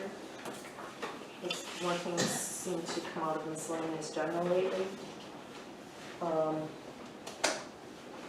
Planning and zoning, I kept the same. Put a question mark beside the home rule charter, I don't know where. 0. 0? Unless somebody else wants to pick up that cost. I think we got our answer. And then it kind of gives like a miscellaneous breakdown of things that come out of that fund. I don't know who is in charge or who's doing anything with the community shelter. I haven't gotten anything from them. Anybody know who I would contact for that? What do we get last year? We ended up giving them nothing, didn't we? Nope, they got 12. Did they actually use it, or? I thought they said they were trying it back because they weren't using it. Haven't gotten anything back yet. Oh, okay, well, we were looking at it. We budgeted 12 and nobody used it. Well, they were closed down by COVID in April or March, or whatever it was. Yeah. Because they got their money and then they said they were closing. Because I talked with Karen Nick after that, she said that she was gonna talk with them about sending it back because they weren't going to use it, so I don't know what exactly happened there. Maybe they dispersed it out or something to other entities, I don't know. I have to check with them and see, because they had a board at one point in time. I don't know what happened, but I don't even know if we would be in contact now. I know the one that they were talking about downtown was, I think Amachi, or that's not Amachi, MVP or whatever, I part of it, but was working on it, but I don't know if that's still a thing So or. would that be, Brenda Berger, I Brenda. believe, yes. okay, I mean, she might be one to talk with about it, but right now I think it's kind of, I don't know if it's on the back burner, but it's non-existent because they just haven't come up with a plan yeah, yet. I'll email her. I still think it's probably reasonable that maybe we, try to include something, just so we have something in case something gets going, but we could always pull it out of just general too, if we have some additional dollars or something were to happen, because maybe like a new startup basically. Yeah, that's kind of why I increased it, just because of all the different things that are. I mean, it's not like since it's not there anymore, the need went away. Right. It's just they need to It figure just out how to make it run. falls under a What do you different. want to put in? What do you think? Is that a figure? No, I think if we wanna stay at, what did we say, we had 12 in there? 12. Leave the 12 in for now, and if we want, like I said, it's not like we won't be able to find $12,000 somewhere if they get something going and come to us, we can always pull it out of the budget, but we got general fund dollars, we can find $12,000 when the time comes, you can do, so. Or whatever they're looking for, I guess. But we'll see what happens on that. I'll see if I can get in contact with somebody. Yeah, just so we have an idea. And then the last one I have is page 34. And that's the bond amount that we pay every year. That's kept that the same. Yep.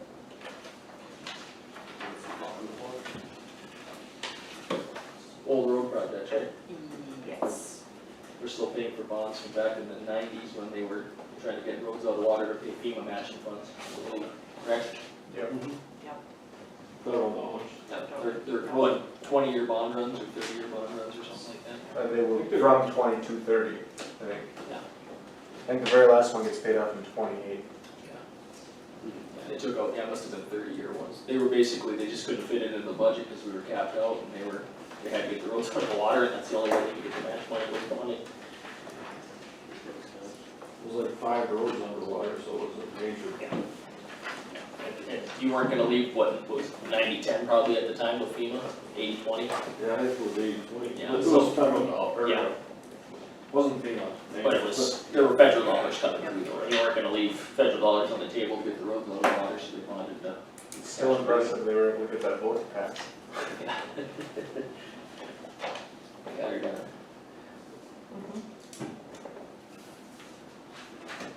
That's all I have, That's all you got. unless you have questions. Looks good to me, Ken. You have 2 minutes? Thank you, yeah. Yeah, I already signed on for that reason. Take a 2-3 minute break before we resume our regular. Resume the Ramsey County meeting. Join me in the pledge of allegiance, please. I pledge allegiance to the flag of the United States of America and to the republic for which it stands, one nation, under God, indivisible, with liberty and justice for all.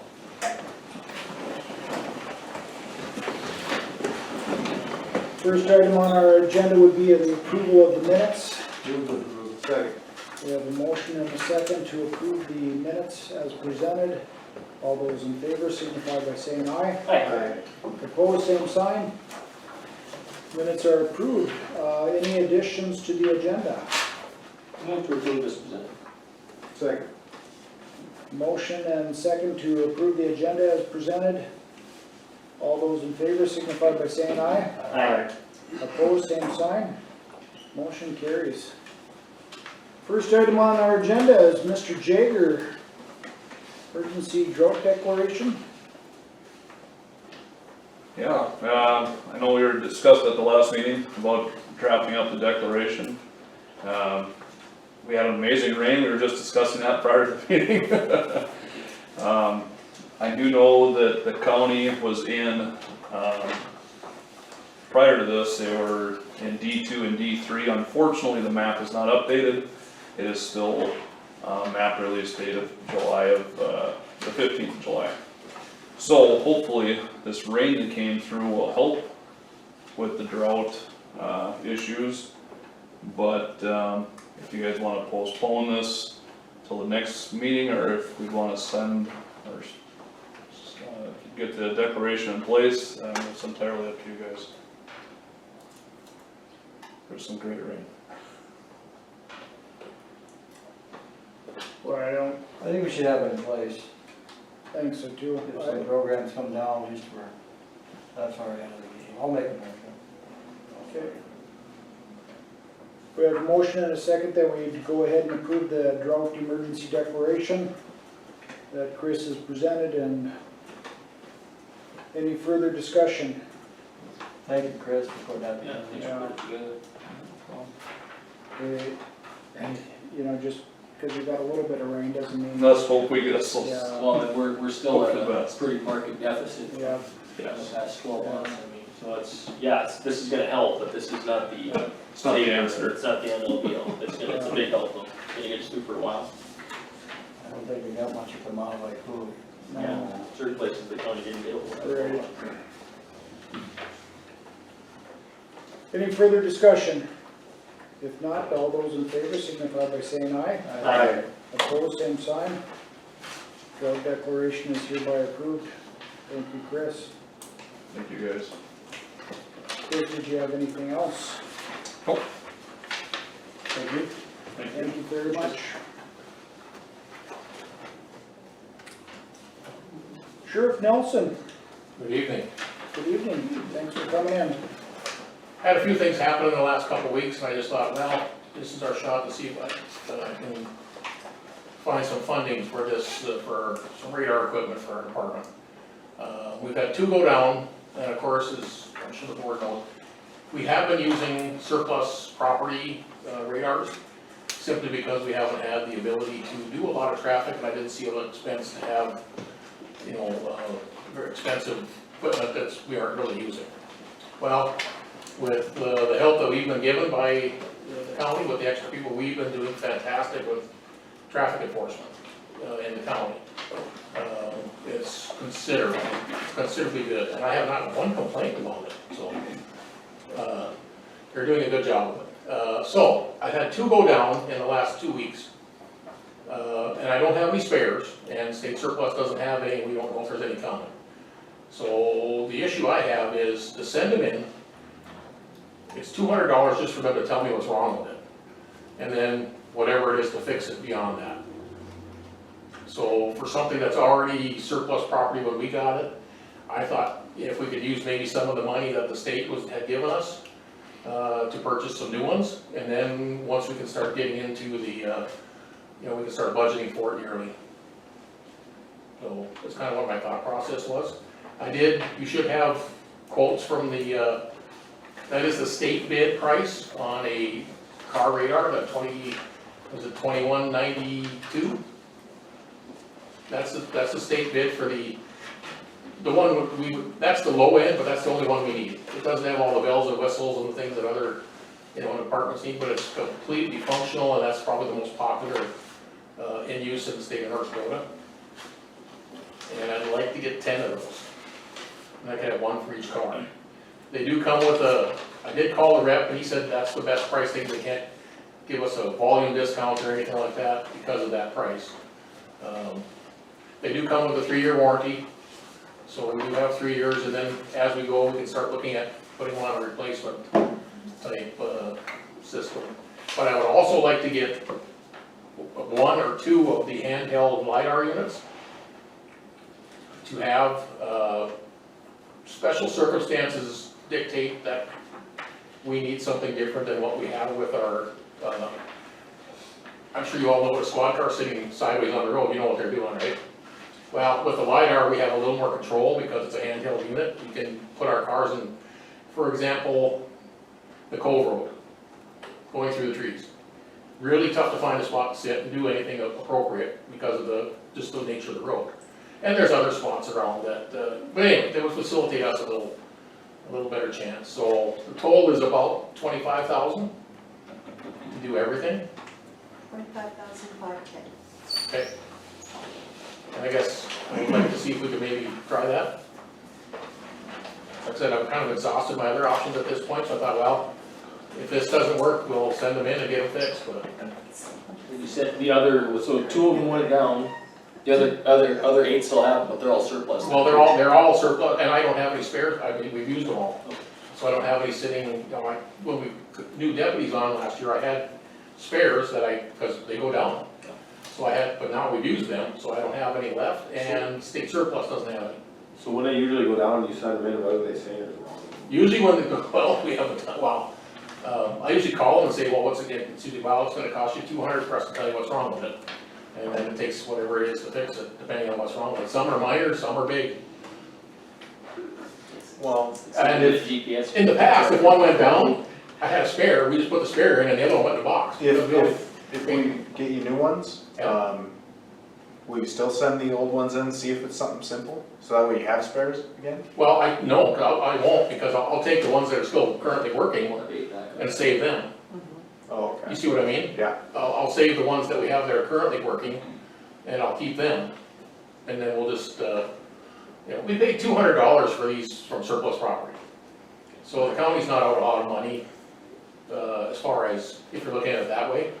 But what the plan is, whatever ones are still currently working, we would save those and use those as a temporary, or, you know, like for example, if one of the new ones goes down, we have to send in for warranty, I can throw one of the old ones in, they can use it for the month or whatever it takes for them to get them back to us, so we have something. Would we be taking this out of your budget, or is the general? Oh, I didn't budget for it, I was thinking this was more out of the state money that we received, the COVID COVID money. I'd say we use the COVID money that we. That's what I was thinking. Yeah, in that case, I'll make a motion to approve doing it. Or the 25, whatever it was. 25.5 something, Andy has it. 25,510. I do appreciate that. Second motion. Just one question, is Yes, sir. project eligible for that money? Yeah, there's no, The first round. First round, and that's why we did it now. Second one First is. round. The second one's gonna have conditions on it, Restrictions. so I thought we could get it in now. And we've only spent, what, 20 or 30,000? I think we have 400 and something kind of thousand, the yeah. same fund that we use for senior meals and, Ooh, yeah. ooh. You got something else you need? No, just This could be very kidding. Don't beneficial, put $400,000 in my head here, I could go this is wild. gonna be very beneficial to the sheriff's office? Absolutely, it's what we kinda do, I mean, it's our, that's, our traffic enforcement kinda runs on that, so. You'll make it up with speeding fines then? Well, you want the explanation of where speeding fines go? Depends on what road you sit on, right? Nope, everything goes to district court, it all goes to the court system, and every fine you pay goes to fund education. Right. We don't get any of So that. we don't get a dime of it. That's why I speed everywhere, I care about the kids. Care about the kids. Nothing our education system. That sounds good, yeah. I'll have to tell my Dark wife. pickups just slide. So there's no worry that we're out there just writing tickets to get the county more money, is my, another point. We don't get a dime of it, so. You're just doing what you're supposed to do. But we have found a lot of things coming off of our enforcement. We Other do have things down the a road. motion and a second on the floor for purchase of the radar and utilizing the COVID dollars that we have. I think it's a CARES Act, was it? Is that what they call it? Yeah. So, 25, 510, yes, yep. Any further discussion? You want a roll call on that, Candy, or you just want a regular vote? Regular is fine, because then when the bill comes in, it'll just be put on the list of bills. Okay. Yep. All those in favor signify by saying aye. Aye. Opposed, same sign. Motion carries. I did have one request for maybe an additional patrol or two on Ramsey 1. They call it Ramsey Speedway. Yeah, we were out there quite often, trust me. I know. And I don't know if we need to adjust speed limits on that road. It seems like it changes.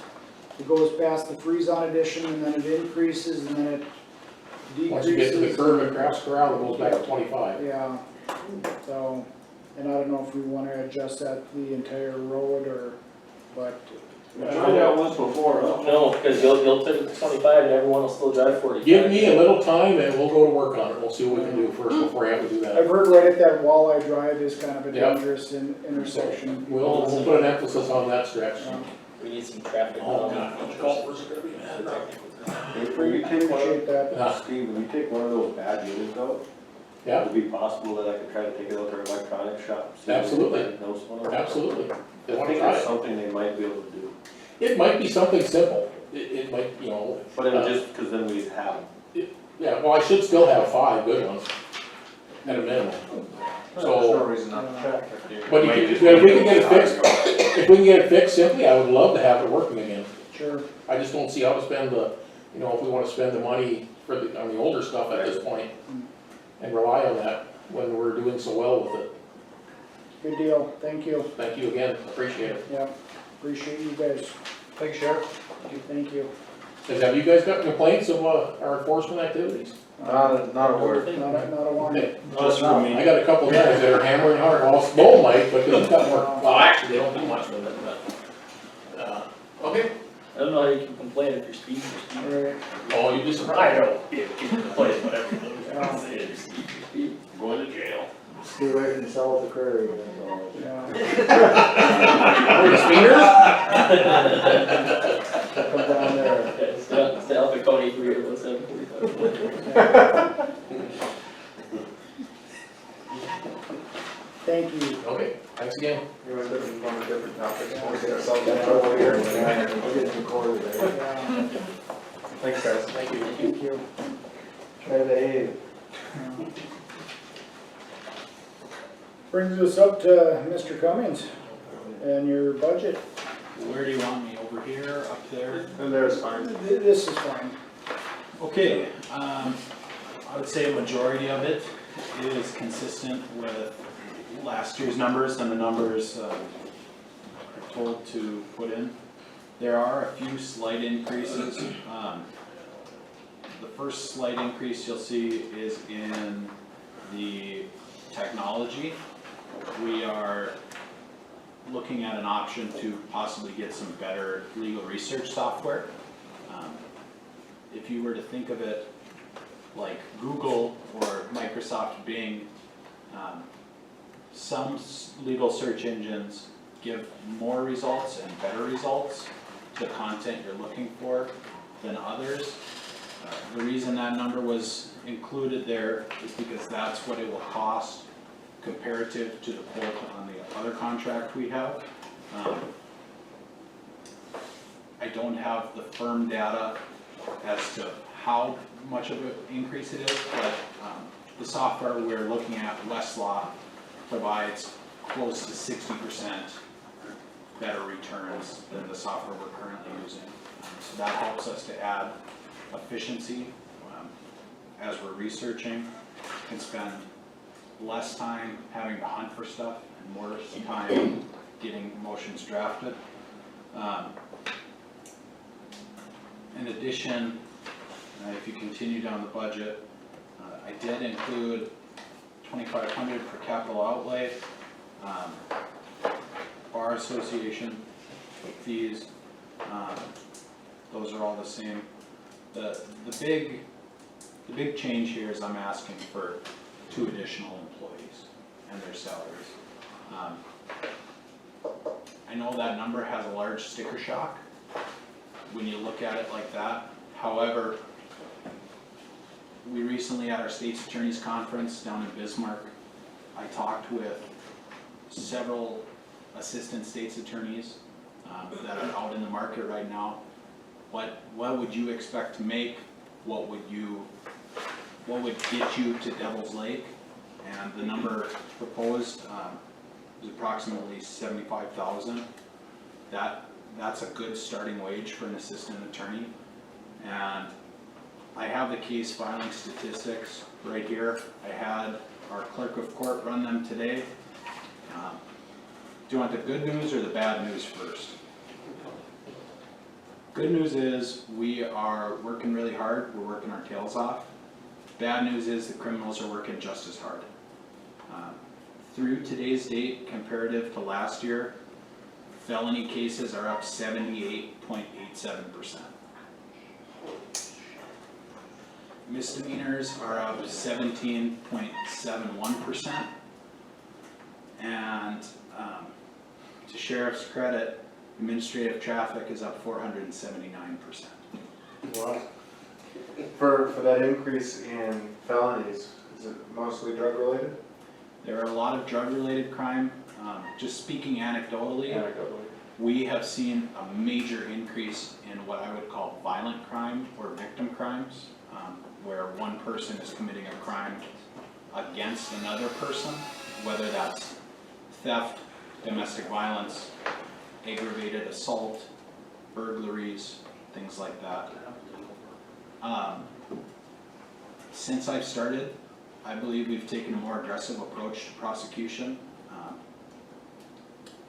I've kind of adopted the Washburn model. Why don't you speed in Washburn? Because you're going to get a ticket. I want the same attitude to happen in Ramsey County. Why don't you traffic drugs in Ramsey County? Because you're going to go to prison. So I think this is a reasonable ask. We are, on the whole, criminal cases, just criminal cases. If you take every line item, and I can provide this, we're up 57% as to where we were last year. I also have a report here from the numbers a month ago. We've seen a 14% growth in 1 month in the amounts of crime happening here. How does all this compare to 2019?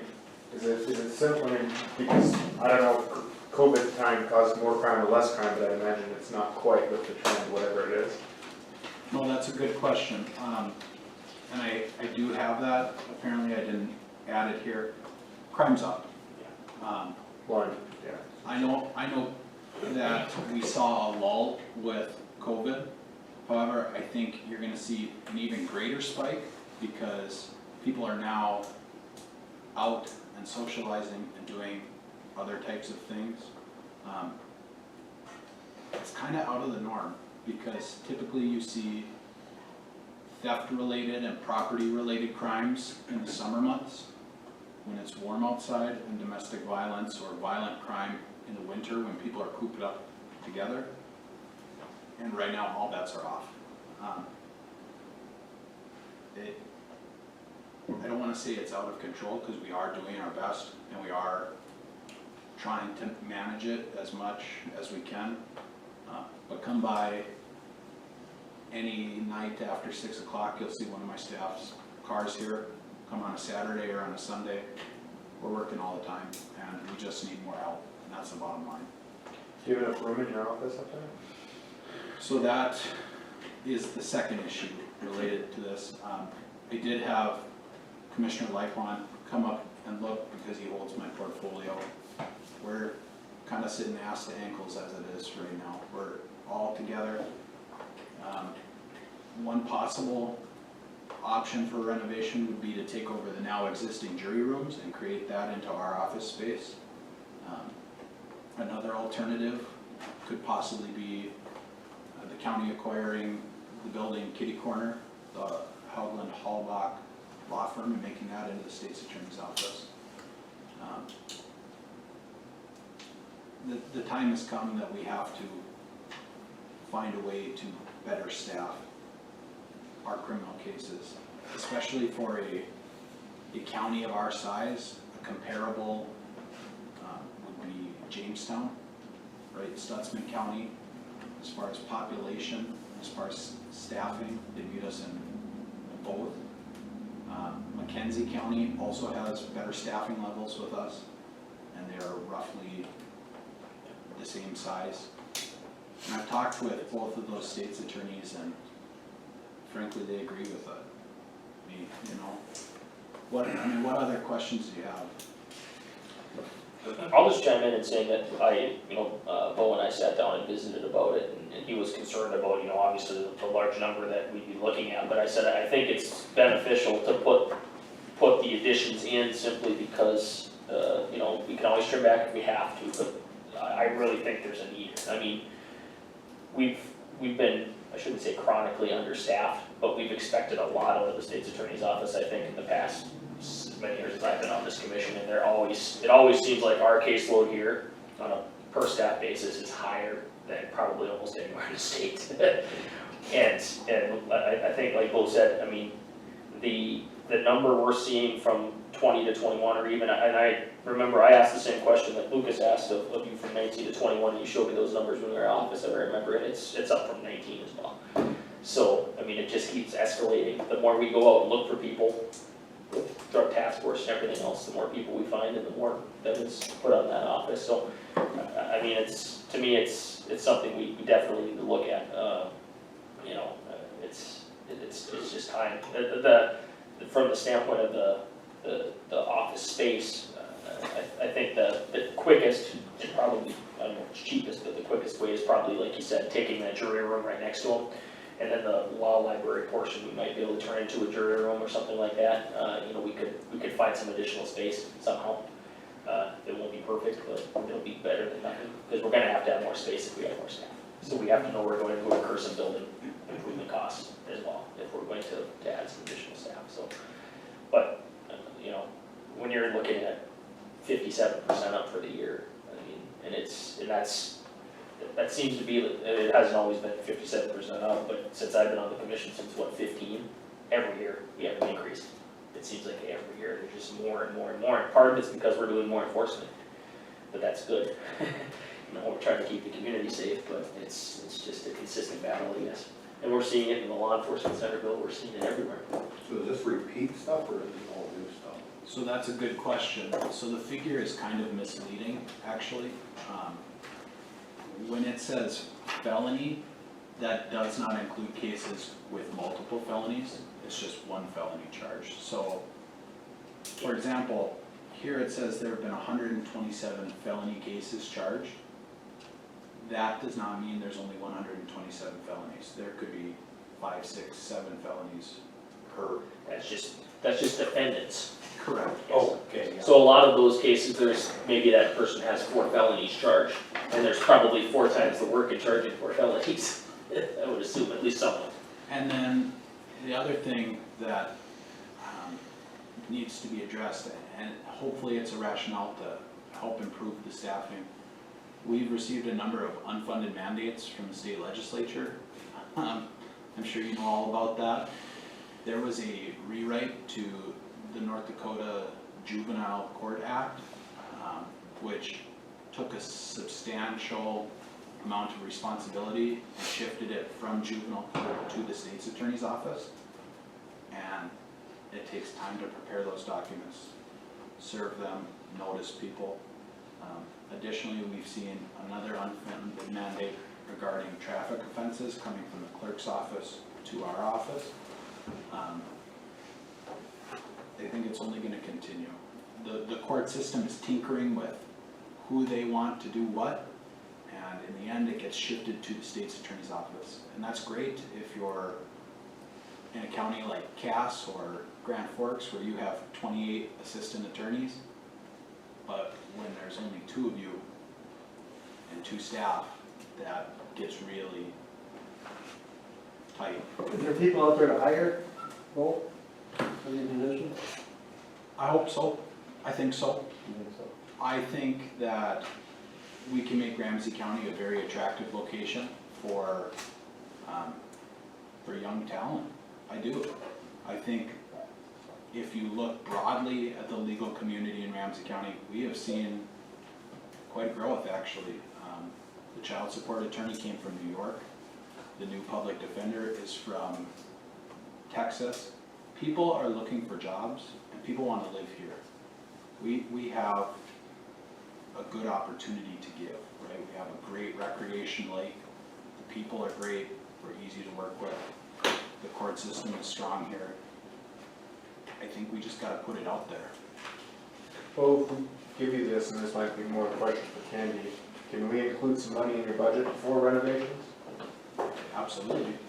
That would be Rogers. Would that be in Roger budget? Yep. That would be in the building improvement fund, right? Yep. Is it too late to add that to that if we approve this? So you don't want to blow Roger's budget up? No, I just don't know.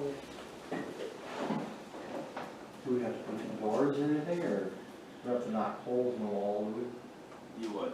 That's the way, so the way it's set up right now, there is our office and there's a wall that has 2 single stall restrooms and there are essentially 2 conference rooms. You would have to punch a hole through to create one continuous suite or office suite. The advantage to taking over the existing jury rooms is that you could directly go into court from your office suite, which is that's a big plus for us. And I think it's very common in other courthouses. I don't know if we have They to, probably did the same thing that you're talking. yeah, I don't know if we have to, Well, just to be safe, let's put 25 into Roger's budget, above what's in there. Well, I'm wondering if approving this, you know, given the go-ahead, should we start looking at renovations this year now? And so it's up and operational sooner than later, come 2022. And possibly utilizing some of the COVID dollars like we just used for the radar detector for some of this renovation. And because it doesn't sound like we're gonna take a 4-month, 5-month hiatus in criminal prosecution. That we wanna maybe jumpstart this. Could we, I don't know this answer, are there really no strings with this COVID money? With the first pot of money? Yes. No. So then, No, why it don't is you start the free and hiring clear. process now, and we'd pay the rest of the year out of the COVID money, and then you out of the budget for next year? Because you're already drowning in the caseload.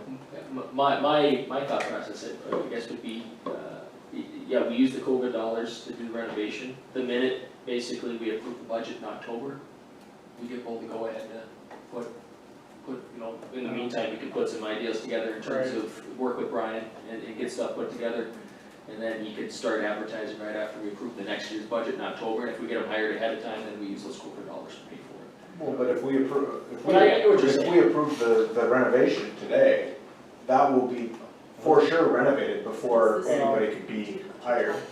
No, I don't disagree. I'm just saying that Yeah, it's kind of, chicken and egg type of thing. You're gonna have to get stuff kind of, we're gonna, let Bo work on it. yeah, we're gonna have to work things out with district courts, Mhm. because I think we're gonna invade some of that space.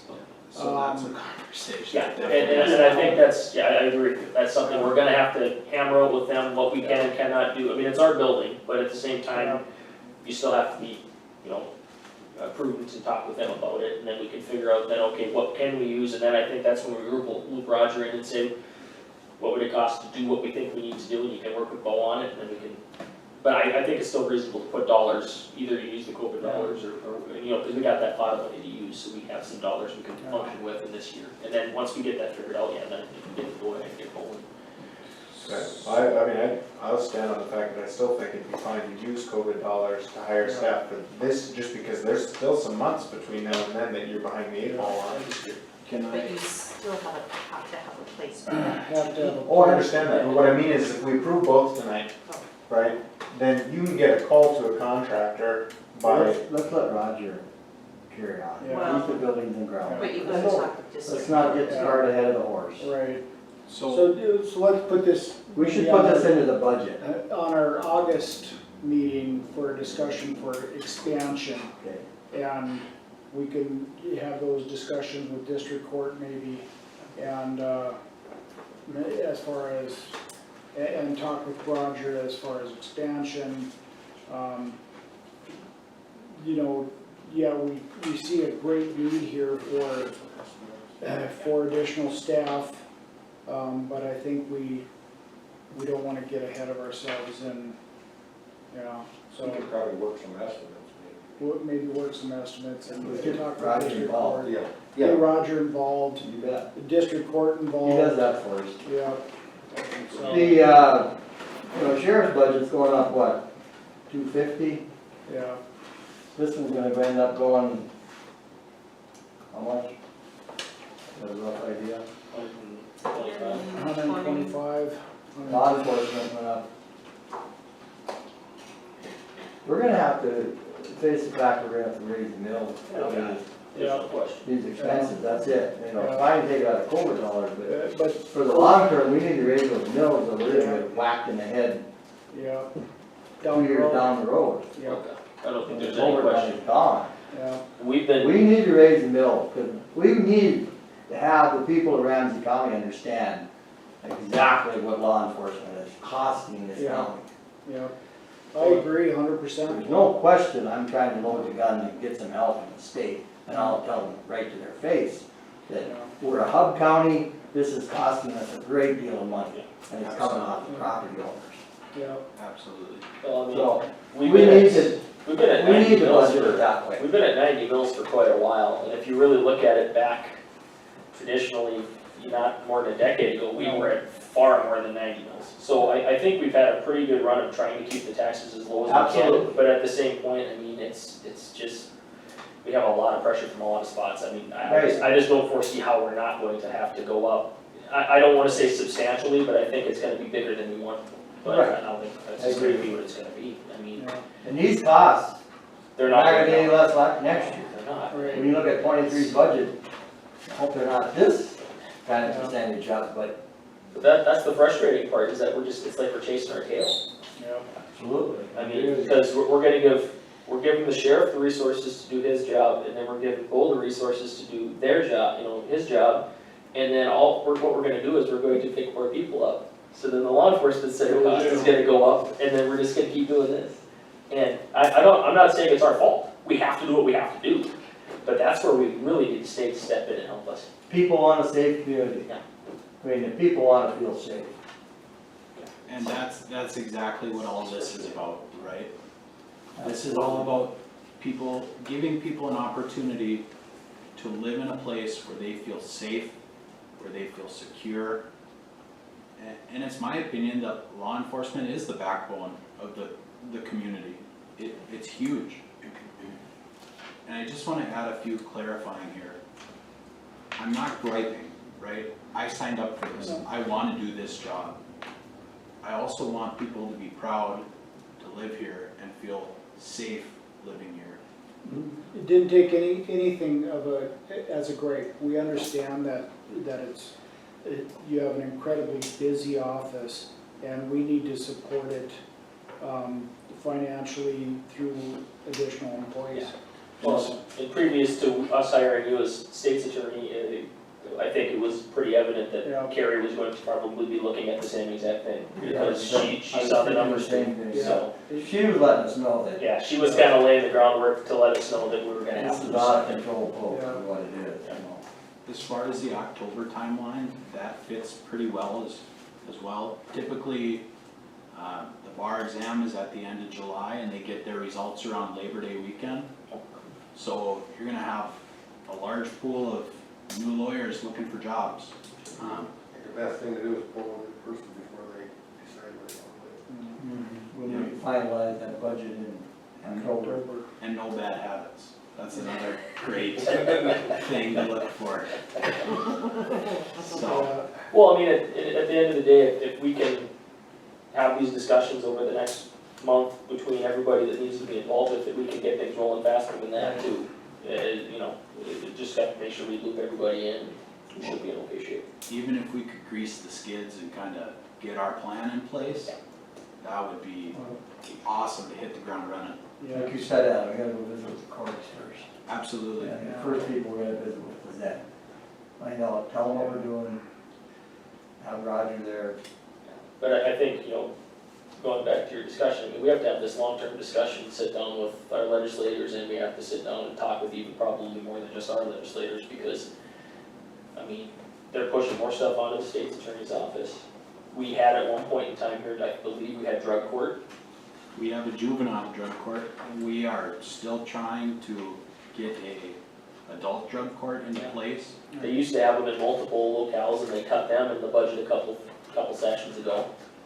We need additional treatment services and help with that. I mean, we need so many more resources than we're receiving at this point in time. And I'd like to see more on the treatment side of things, obviously, so we're not running this hill. Yeah. But, I agree. but I want to get people. I don't know how we get the state, I mean, the state's, I think, moving in the right direction, but very, very, very slowly. Yep. So, Any other question about any of the changes I put up there?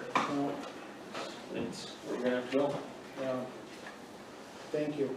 Thank you for your consideration.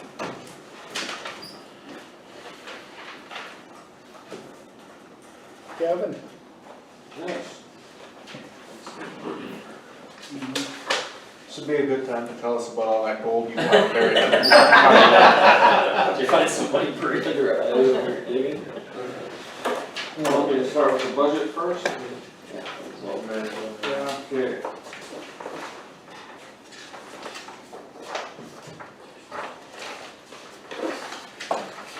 Page, I guess, 23. that's the blacktop fund, right? Okay, included in that $100 million, we have the Finland overlay project on Ramsey 3 south of Hamden, including the engineering and the construction, and also the bridge that we're replacing on Ramsey County 4 just south of Highway 17. The construction engineering and the bridge pay for the bridge project itself.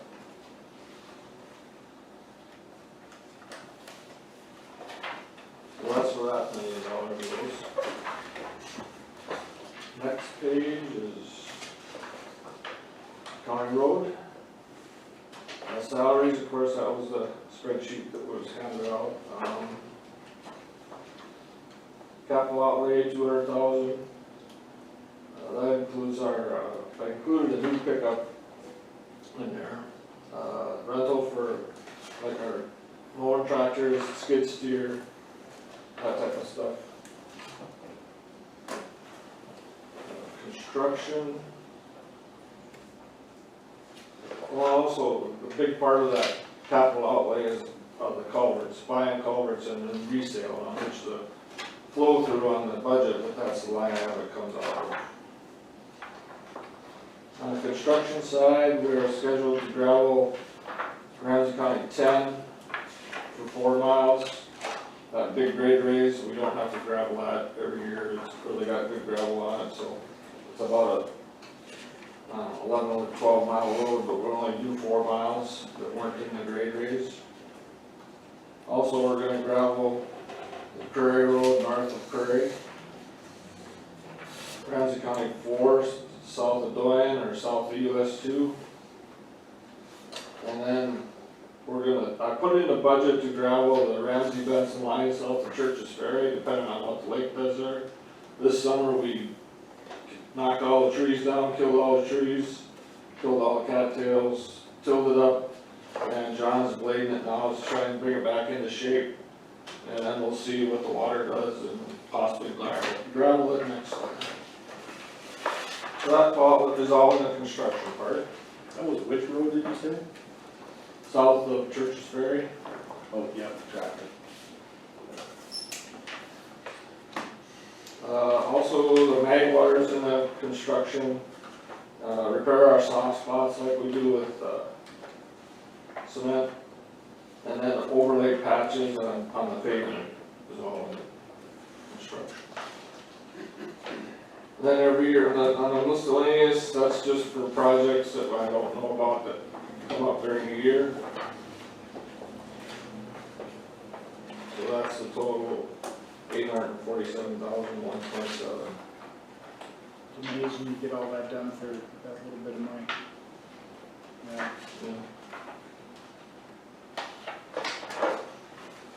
Okay, next page is, we don't do that. The bridges, I think we're doing three bridges next year.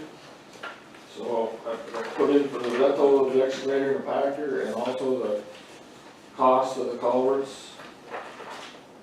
And then on the construction line, that is for inspecting our bridges, to have an engineer do the inspection on our bridges every year. We actually haven't been billed for that yet, so I'm estimating what that's costing, but that's what I put in, was 10,000. We have 1 year where they do a lot of our bridges, and 1 year where they do only a few, and that this 10,000 is the year that they only do a few.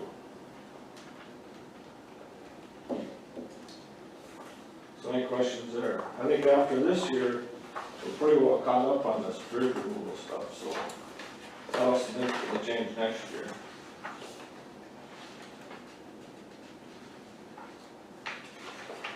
Okay.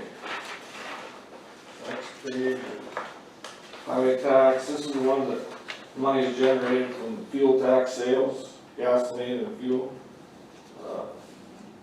First line again is the wages for all the road guys. Overtime was in there, 35,000. Fixed charges, of course, for health and health insurance. Unemployment,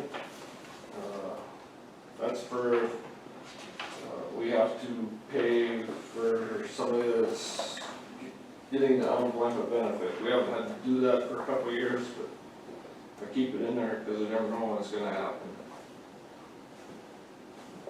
Insurance includes our vehicle insurance, our building insurance, our workers' comp, and drug and alcohol testing.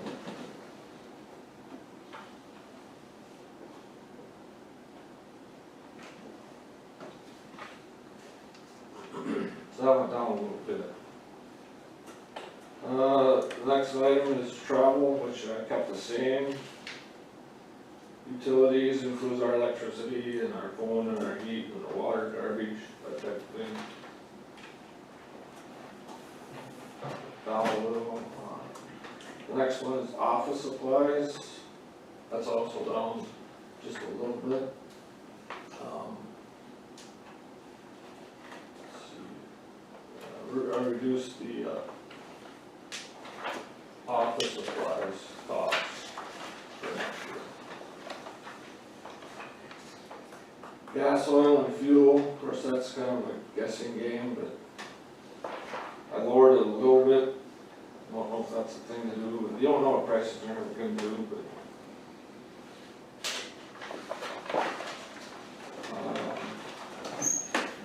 Supplies and materials, that includes like all of our gravel for spot graveling, sand, riprap, cutting edges, snow blades, filters, tires, road oil, all that type of stuff. Repairs and maintenance, that's repairs to, and maintenance to the equipment. I did lower that a little bit because we'll have new blades again, so less repairs. Capital outlay, that's a huge increase because we're looking at buying 3 new water graders, which will be about $875,000. And then another $25,000 for building repairs. Any questions there? Going through this pretty fast, so if you see something, why? County road program, on the next page, that is our chip seal program. We plan on chip sealing Ramsey County 4B, which would be in the Edmore area, and 8C, which goes through Lawton. And that also includes the cost of the chips and any striping that we do on the roads.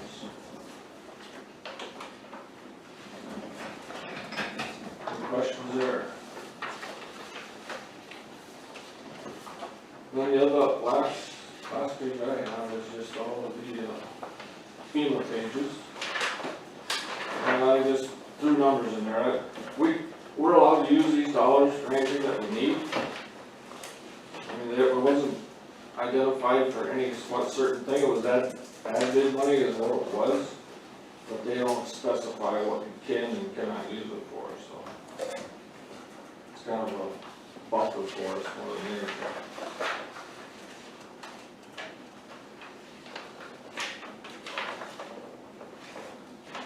Any questions? I went through that real fast. That fuel one you're all right on? I think so, yeah. I think if the worst came to the worst, we could probably use another line item to supplement the 10 grand. You got more optimism than I do. It's such a crapshoot on fuel, it's terrible. Well, yeah, and it goes up and down depending on how much we, like the winter costs were so low this last year, so the number looks really good. Well, it's because we're running anything. The rates are sitting, so. Depends on how much snow they have, I mean, it's just so many Still depends on how much work you do.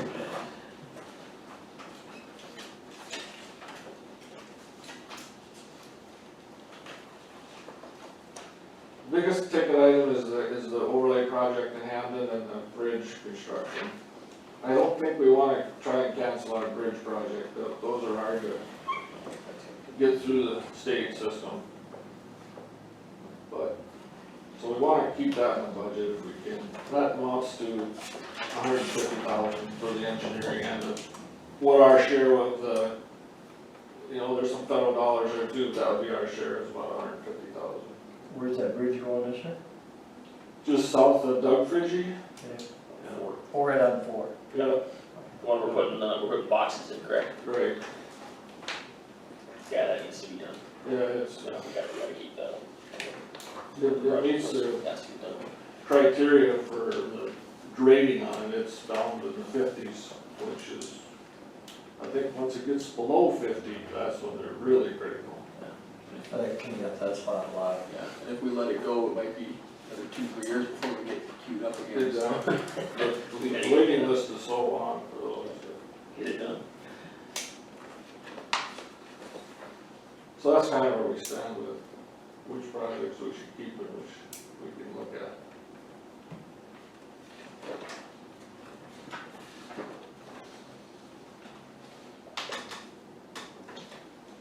Any other questions?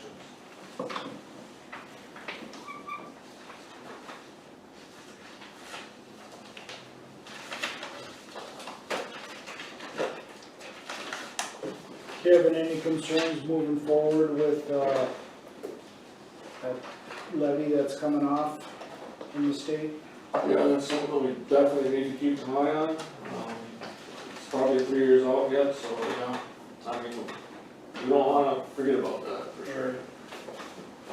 So, I honestly don't know. I think so. I think they included it as part of their, did they do a home rule charter or something like that at the same time? Yeah. They did a home rule charter to include that, increase in there. Something we definitely need to look at, because we've got all of our chip seal is on that. Our chip seal program will go away in 25, Yeah. unless we do something. And man, we don't wanna stop that. I mean, you can see in the last 20 years how that has really benefited our roads. It's definitely. I think, you know, we're gonna have to look and see how many other counties around us are looking for it in the 22 or 24, and then we'll have to make a determination if we're gonna slot in and do it. We're gonna have to ask for it in one of those elections, and then go out and make the same election. It sunsets in 24, so we'd have to put it in 25? Yes, yes. Yeah. Yes. So if you can pass it, I mean, preferably, at least in my opinion, you wanna ask for it in 22. Because if you wait till November of 24 to ask for it, I guess you could do it in the primary election possibly, there's actually a general election. Yeah, so, yeah, that's after you budgeted for the 25 year already, so how are you gonna budget off of it, not knowing if you're But gonna? then you also have the county agents' mills as well, Yeah. that are Yeah, at the but same that's- time. Yeah. Plus, you know, the cities in the same boat, I don't know, park districts, a whole lot of people are, well, you guys heard the explanation that No. everybody's gonna be going through the same Yeah. voting It's process. gonna turn into it's gonna turn into a slugfest about who can justify it, and the problem you're gonna run into is possibly, like Terry Trainer said, is if you put 4 of them on the ballot, are they just all gonna get it done? So we're almost gonna have to work with our other local entities at the same time and say, what are you gonna have to look for, and where does funding have to come from, and then we'll have to try to figure out what to do. It's gonna be interesting. Like you said, Kevin, that chip sealing, I mean, old enough to remember that never used to do it. No, You know, when they paved the road, they just lay there for, what? 20 years, Yeah, do nothing to it. you Well, I'm go pretty out sure there, it would just falling apart. yeah. Now with the chip sealing, you kind of recoat it and kind of keep it sealed up so that moisture don't get in there. It holds the road together beautifully. And the materials they use in the chip sealing now, Yeah, it's so much better than it was 5 years ago, 20 years ago, it's a lot better. Virtually no potholes and nice smooth ride, I mean, it just makes a world of difference. Yeah. Yeah, it just saves the road, the base. No. And the way you do it with local funds too is the most efficient way you can. Yeah, if we had to bid this through a federal program, it'd be twice the cost. Oh, yeah, very nice. So, okay. Thank you. Yes. Wanna go to your regular, Yes. Payment patches, all of our projects, we'll go through those first up. Nothing changed there, but kept it on the list. Painting stripes, they did get our yellow stripes painted, they're having a hard time finding or getting white paint like they should. You can still get it, but it's hard to find, so they have not got the white stripes painted yet, but by getting the yellow ones done, we were able to take our signs down. So if you hear questions on that, we're still waiting for the contractor to do the white ones. Bridge removals, the guys have got 2 of them done. We've just got one more left that we're gonna tear out and put culverts in, but we are tearing out 2 more other ones that you guys probably know, so that's going good. We should have that done about a month from now, we should be done completely with those. And that culvert on Ramsey County 3 that we slip lined, they finally did get the grout stuck into the middle, in between them, so that project is complete now too. Kevin, does that reduce the flow in those culverts? No, it increases them, Increases it? like 150% or something. No. You know, people would ask that question and I'm like, cause they think that it's a smaller diameter. It is a smaller diameter. Yeah, but it's smooth. It's completely smooth, so the Yeah. water goes faster. It's huge. Smooth versus corrugated is Yeah. huge. It just quickens that up so much more. That poly versus steel, the friction force is just. Do you have is there problems then on the other side with, Not yet. I've been watching, I mean, somebody is dumping their rocks in the field there too, which is helping. yeah, Keep doing it. Good for your rep. Yeah. yeah. I got a few rock piles, I'll drive a couple Yeah. miles. So, okay. Thank you.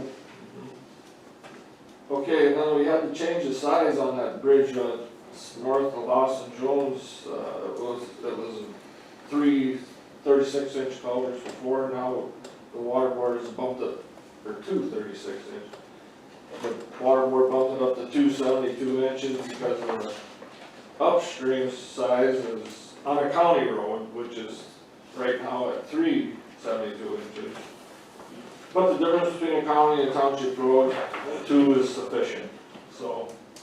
Then the landowners have agreed to put a 3rd one in, and they're gonna pay for that themselves.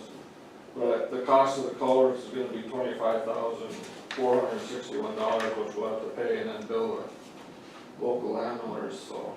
I guess I'd like a motion to pay that $25,461. Sorry.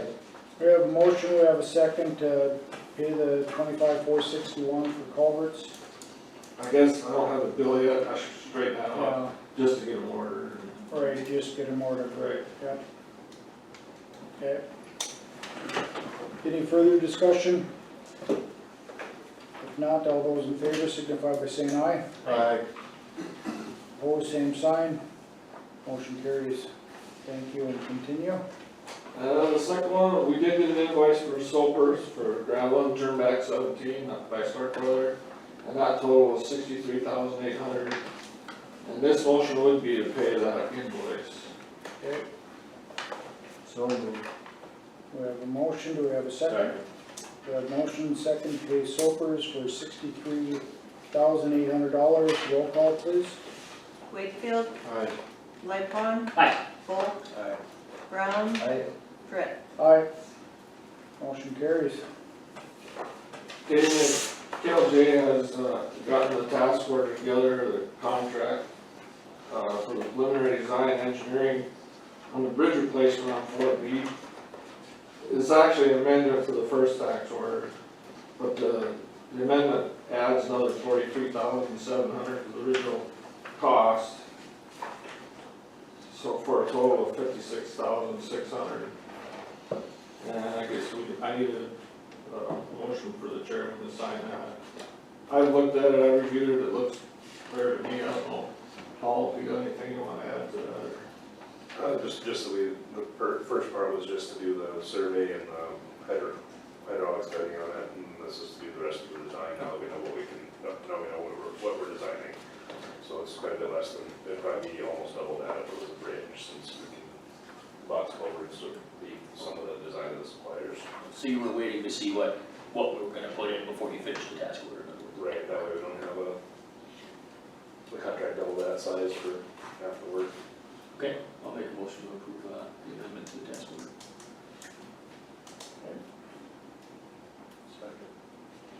We have a motion and a second to approve the task order and having the chairman sign that. Any further discussion? If not, all those in favor signify by saying aye. Aye. Opposed, same sign. Motion carries.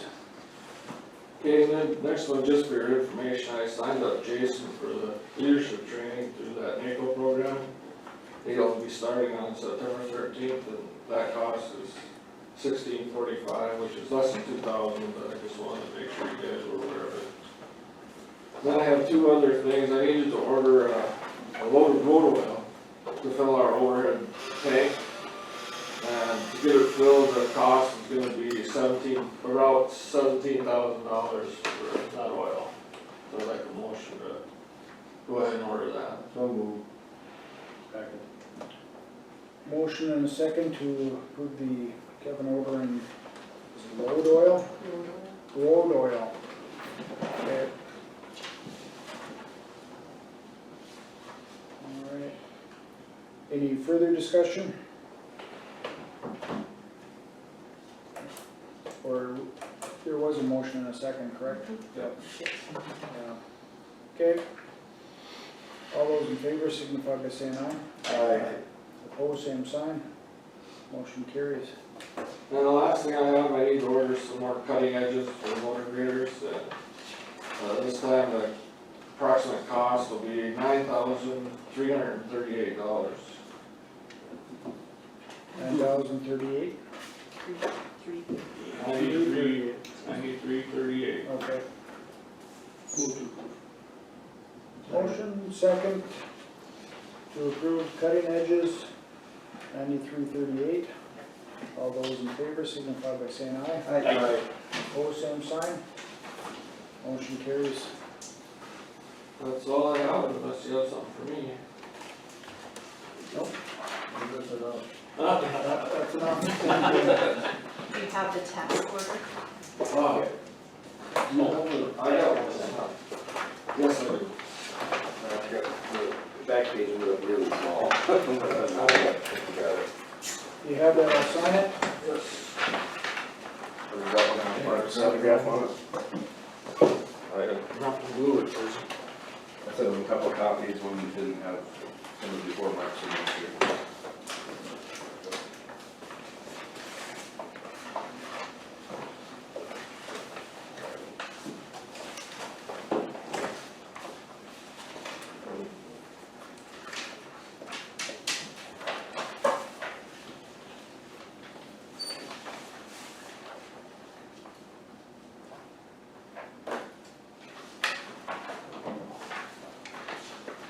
All right.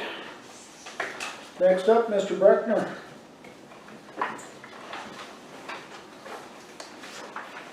Well, I happened to run into Commissioner Ed here, and he asked me to return to your commission and an update and review of the Aquatic Nuisance Partnership Program.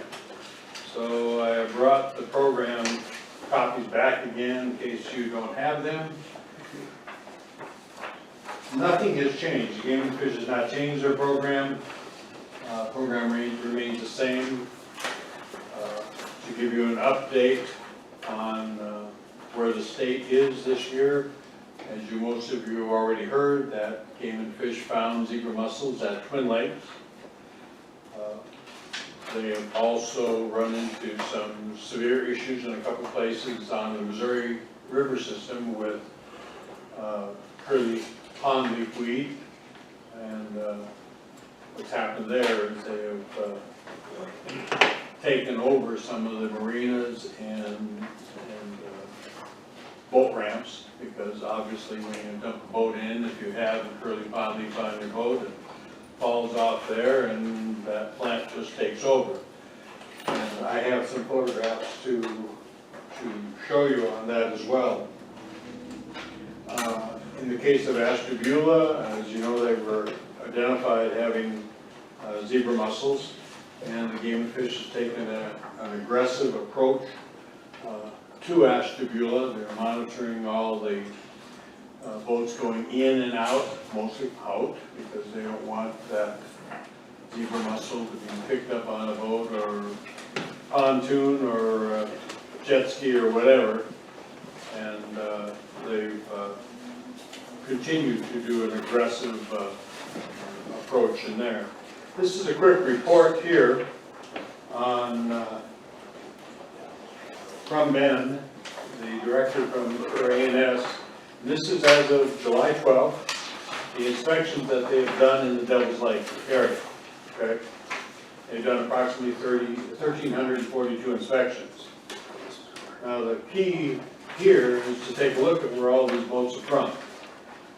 Arizona, Colorado, Florida, Georgia, Iowa, Illinois, Indiana, Kansas, Michigan, Minnesota, Missouri, Montana, North Dakota, of course, Nebraska, South Dakota, Texas, Washington, Wisconsin, and Wyoming.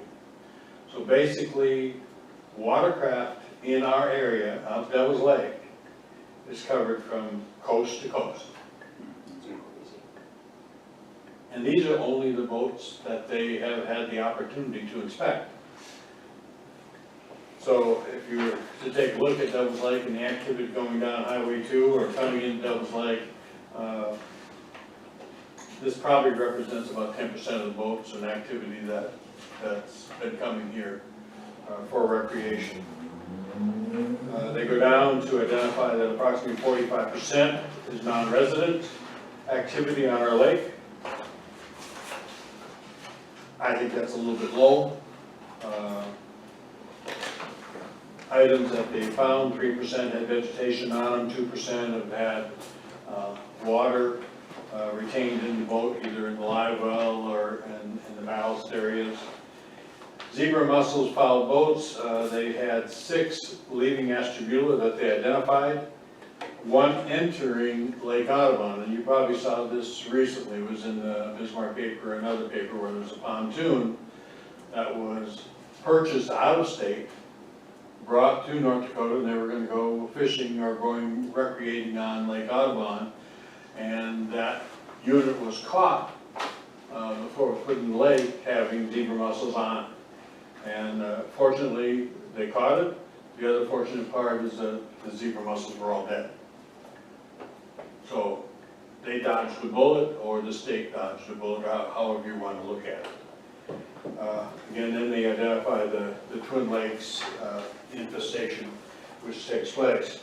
To give you an update on Ashtabula, this is a picture of an intake.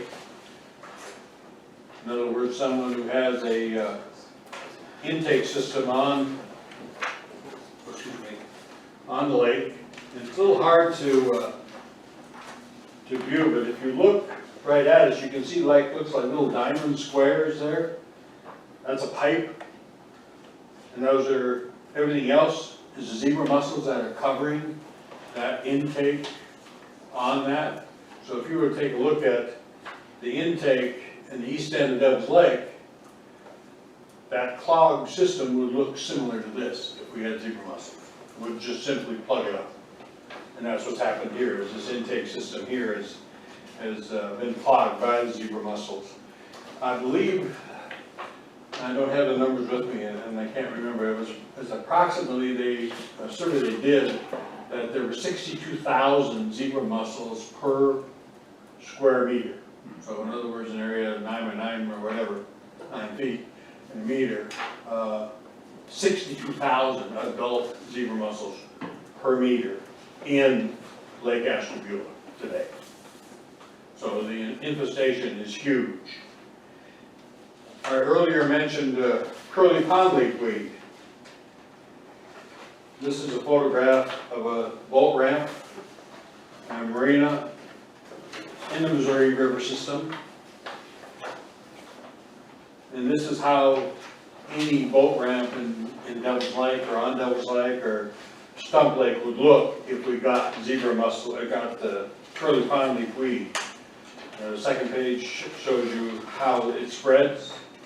This basically floats, it becomes a mat on the water and makes it virtually impossible for, you can't canoe through it, you can't boat through it, you can't do anything. And the marina here, this marina is looking at purchasing a harvester machine similar to what you see out here on the Lemma plant to harvest that vegetation, and that machine alone costs over $50,000, just the machine. Not to operate it, not to maintain it. Where is that? That's on the Missouri River system. Is this the dam? No, No, that's just a boat ramp Just and a boat, marina. yeah. Yeah.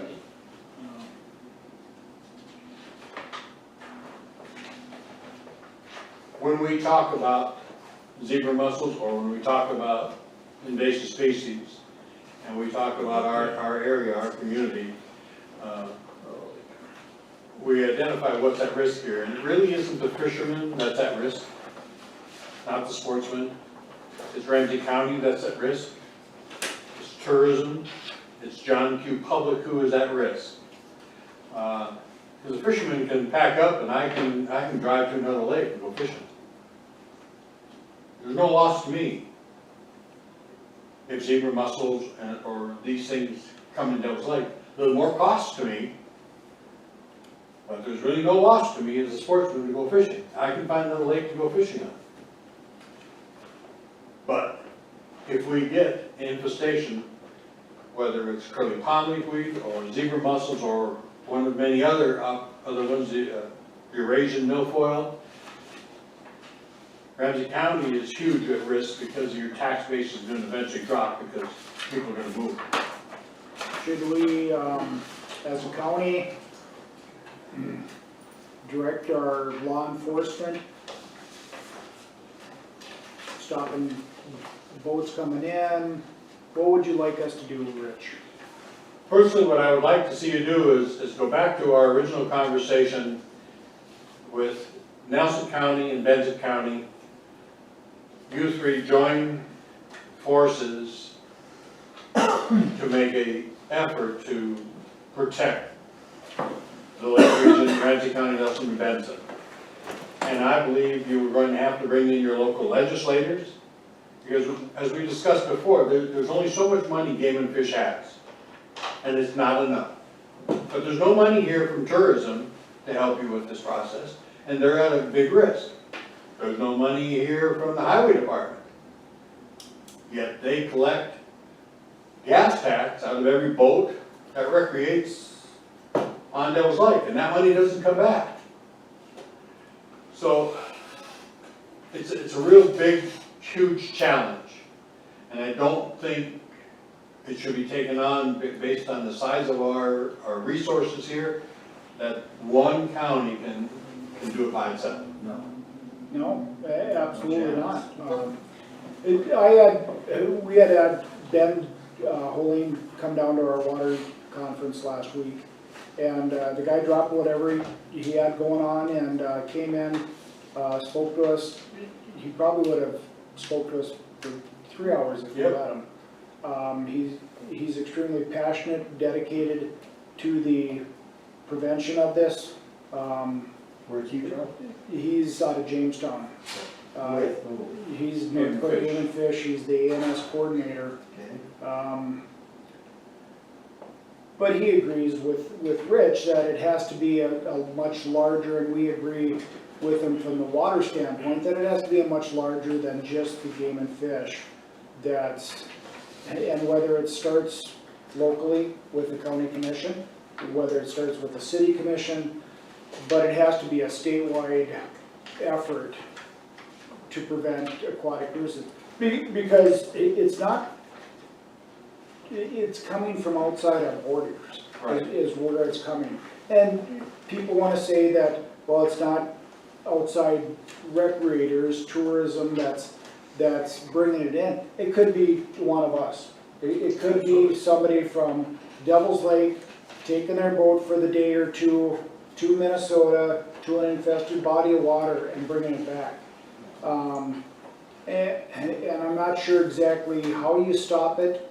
You know, a lot of states have, Montana for instance, you go into Montana with a boat, you're being stopped. You have to pull over and be inspected. And more than once. And more than once, more than likely. I think the last study that ANS committee has done or seen from that, it cost the state of North Dakota about $10 million to implement. Yep. And that's Cost the state $10 million and they didn't get it implemented? The Game and Fish doesn't have that, and there's no other buy-ins. I mean, earlier this Well, you didn't year. blame, you go fishing all the time. I wanted your opinion. I think it's gonna be a problem if we don't. Oh, there's no question, but how are we gonna address it? I mean, geez. Well, you're gonna need to bring your legislators in because more money is gonna be needed. I mean, a perfect example is what happened this spring with a sponge, I can't remember the name of it, but that people were using in their. Moss, yeah, that they were using in their aquariums, okay? Being manufactured and sold out of the Ukraine where zebra mussels originated from, getting into the United States, being sold in pet stores to aquarium owners, and once they clean out their aquarium, whether they dump it down their toilet or throw it out in their yard down the wastewater drain, it creates problems. But here's the problem on the state level. This is not game and fish problem. It's the agriculture people who are in charge of protecting the state from that sponge. Now, when you talk to the Agriculture Commission and the Agriculture Group, they're gonna say, no, zebra mussels and aquatic nuisances are fisheries problem, that's not our problem. But here's proof that this is part of agriculture problem. I know when you go to Fort Pack, if you pull on a state, you can't even put in the water until you're inspected and tagged. Yep. And then they put this hard tag on your boat, and if you get caught without that, it's a huge fine. Fort Pack. So they clip, you, like, I don't know, last time we were there, we drove 300 miles just to get it inspected, because there's only one station. What do they put this sponge you talked about into a aquarium? It's an aquarium. It's sold by the pet shops. Why is it agricultural problem they're doing that? I mean, I don't. Well, it is, it's just like vegetation that comes in, you bring a plant in from Hawaii, that's an agriculture thing. It's an invasive plant. Because It falls under it's agriculture. structured over there in Century Code that the agriculture department's in charge of invasive plants.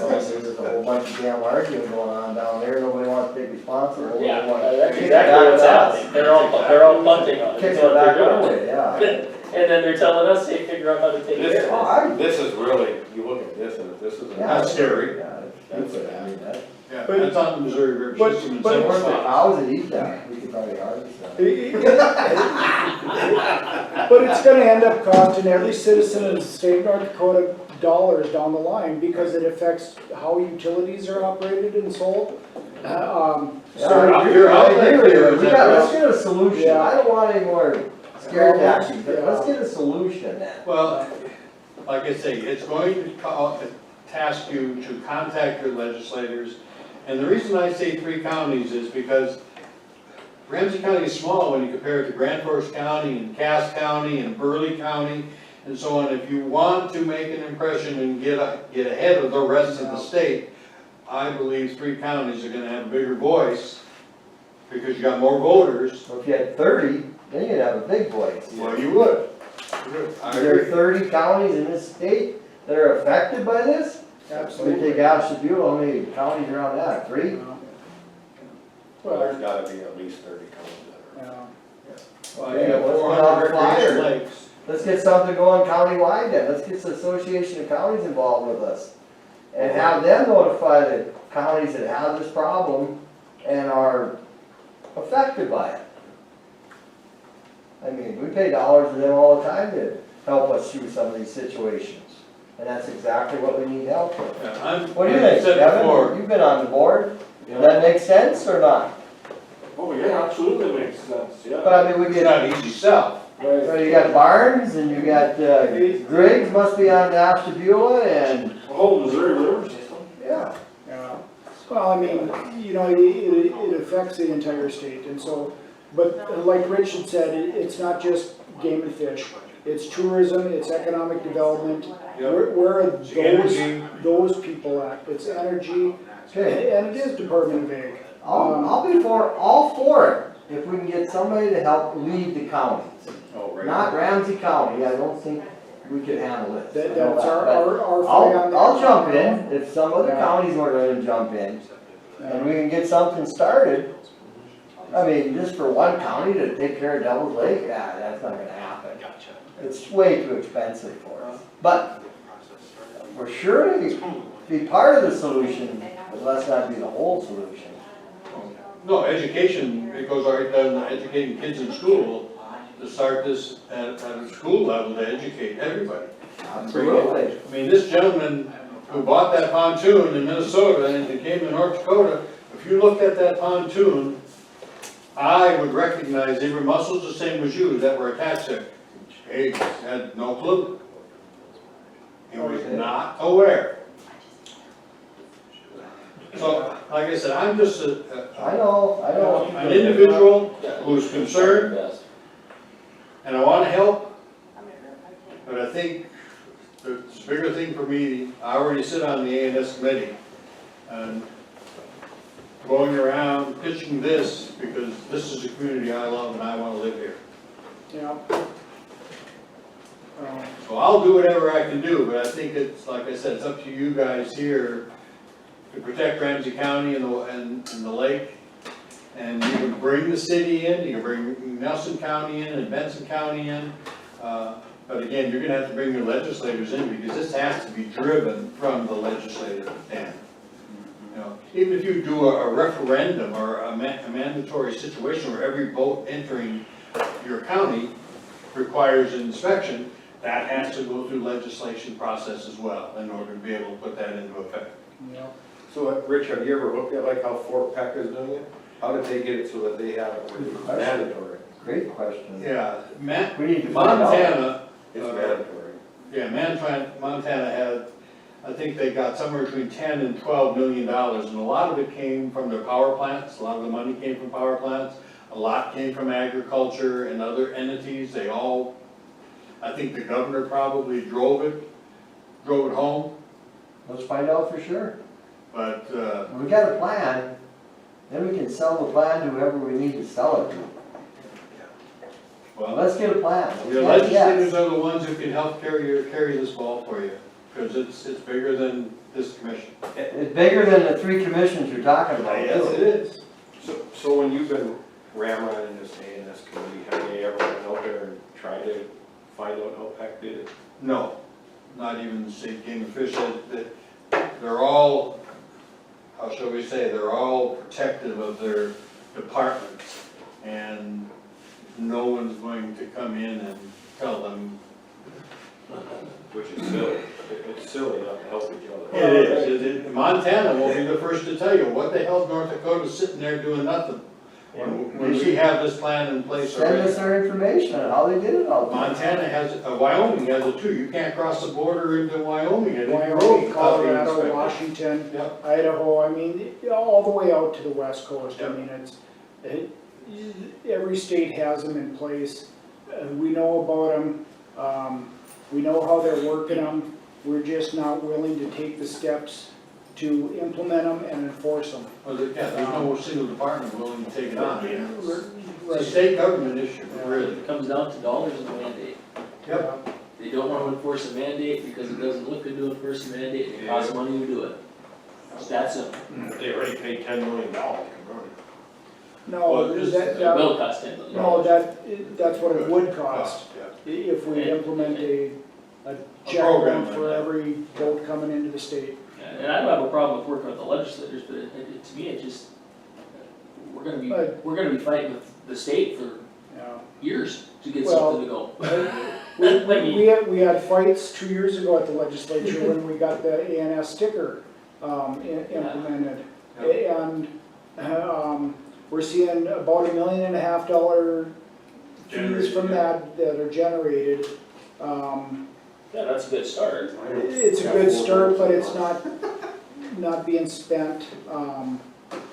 But that was a fight getting that implemented from a lot of the entities that we talked about, you know, within our own state. And it's gonna end up hurting everybody in the state sooner or later. Yeah, I mean, DOT collects about $1 million in a biennium from the tax that people put through their boats. Yeah. But fuel tax. And $1 million that they put in some bridge someplace else. Well, I mean, we can all agree here all night how Yeah. bad this is. Right. Yes. Are there any actionables that this commission can leave here tonight with, specific things that we can do? Because otherwise we'll just keep sitting here and talking about how bad it is. Well, I think maybe one of the things that we could do is maybe ask the governor for a meeting with you know, somebody from Sports Fishing Congress, somebody from, you know, Terry Fleck down at Friends of Skakawea. You know, just a sit down, and I think declaring an A&S emergency within the state would go a long, long ways. We got him to declare A&S Awareness Week. Right. It was a very weak presentation as far as statewide, but there were other entities who supported it. It was a start, yes. Locally speaking, what are the three, I mean, we don't keep count, but what are the three most used boat ramps, do we think? Oh. There's the main one into Stump Lake out of the park, correct? That's probably used the most on the Stump Lake side?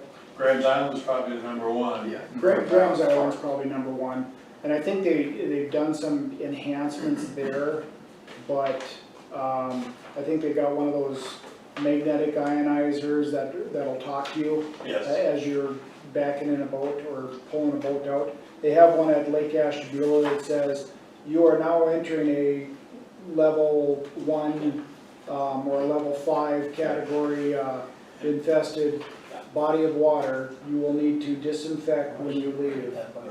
Yeah. And so it talks to you. I'm just looking at it from the standpoint of working with the legislators is a long-term play. Yeah. If we're gonna do something short-term, maybe we talk with Nelson and Benson County and say, each of us is willing to put in one of these stations that's funded by the Game and Fish. What's the best locales? Let's agree on 3 locales, one in each county, and then let's figure out how to fund them locally. Whether it's the city and us together or whatever, we pony up a total dollar figure and we figure out how to fund them. And then we work with the state to say, work with our legislators to say, you need to include some money in the budget to at least pony up to pay for these things. On an operating budget, and then we work on the full statewide thing going forward. But if we wanna, I mean, we're gonna have to lead the charge locally if we're gonna do anything. Right, you're gonna have to sign a contract and agreement in order to get other people to buy in. If you haven't bought in by signing the agreement, no one else is gonna buy in with you. I mean, we're gonna have to try to lead, I guess, but I mean, the problem when we come back to is what is it gonna cost us locally to run the thing? Because we don't have a clue, and what's the best place to put it? Yeah. So, Okay. let me work on it, I'll try to work on it. I don't guarantee anything will happen, but I'll try to work on it. Rich, anything else? No, that's all I have. Like I said, I'm here in Devils Lake, I sit on the A&S committee. If someone needs some help or has questions and wants me to do things, I'm more than willing to. See Candy afterwards, she'll sign a check. Okay.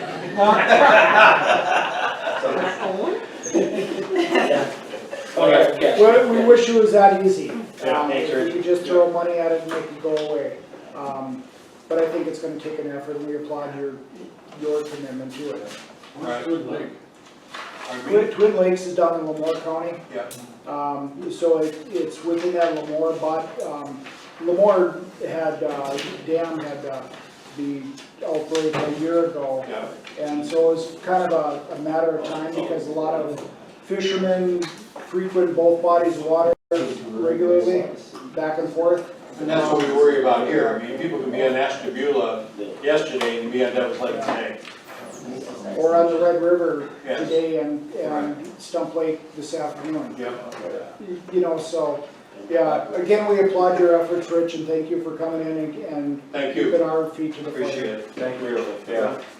Have a good day. You too. Mr. Chairman, I saw we had a guest come in here. She was supposed to be on at 5 o'clock.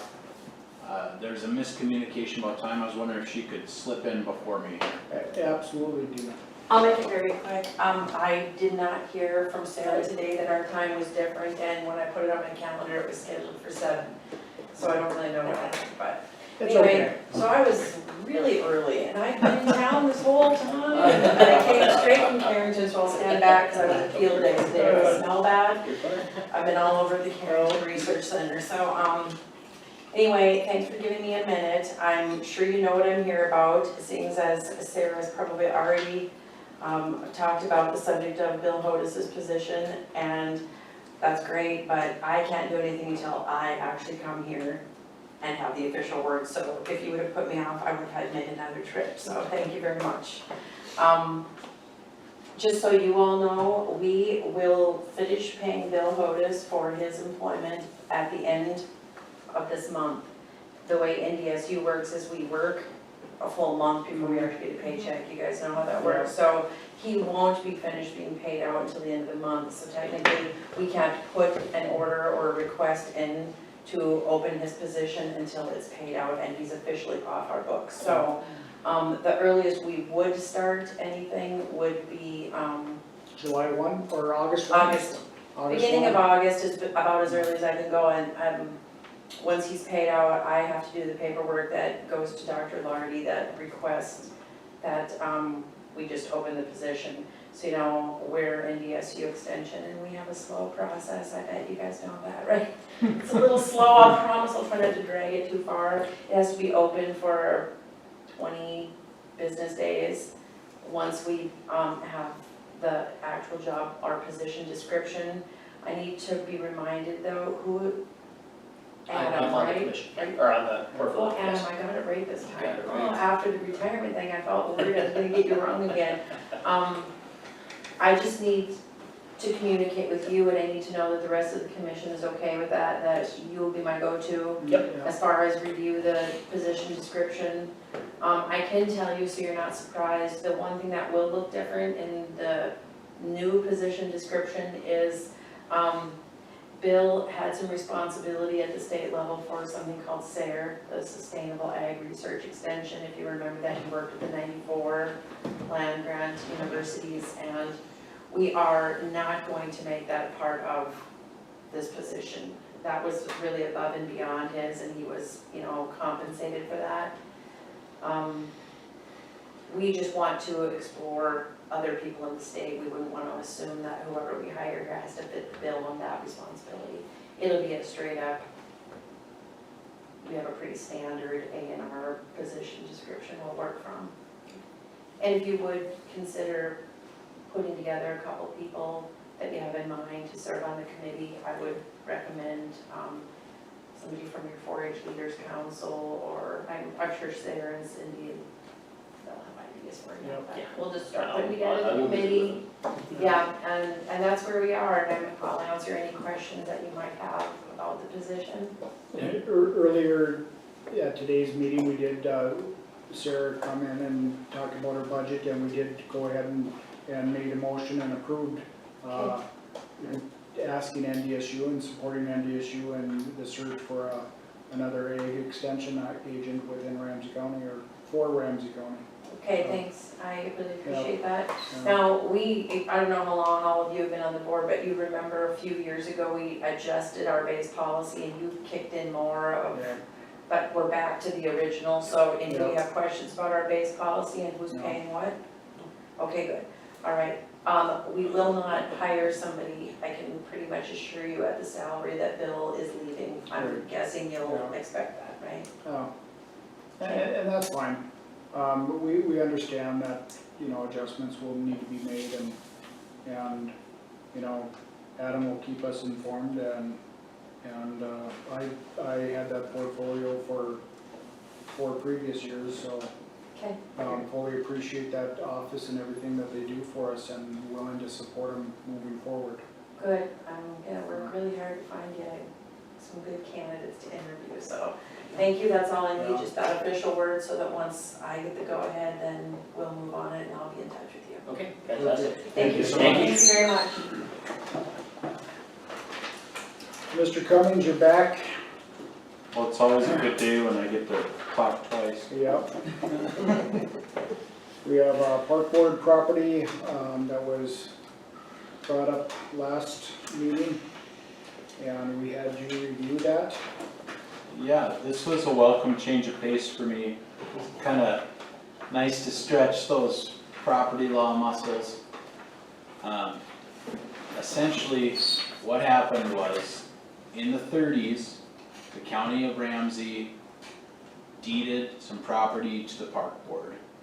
And as a part of that deed, we kept an interest or reversion. If they ever sold it or tried to parcel it off or get rid of it, it comes back to Ramsey County.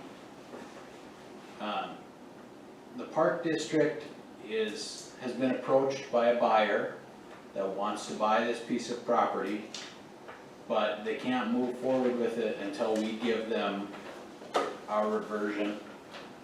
The bottom line is, it is not worth our time and effort to try and get this property back and go through the sale.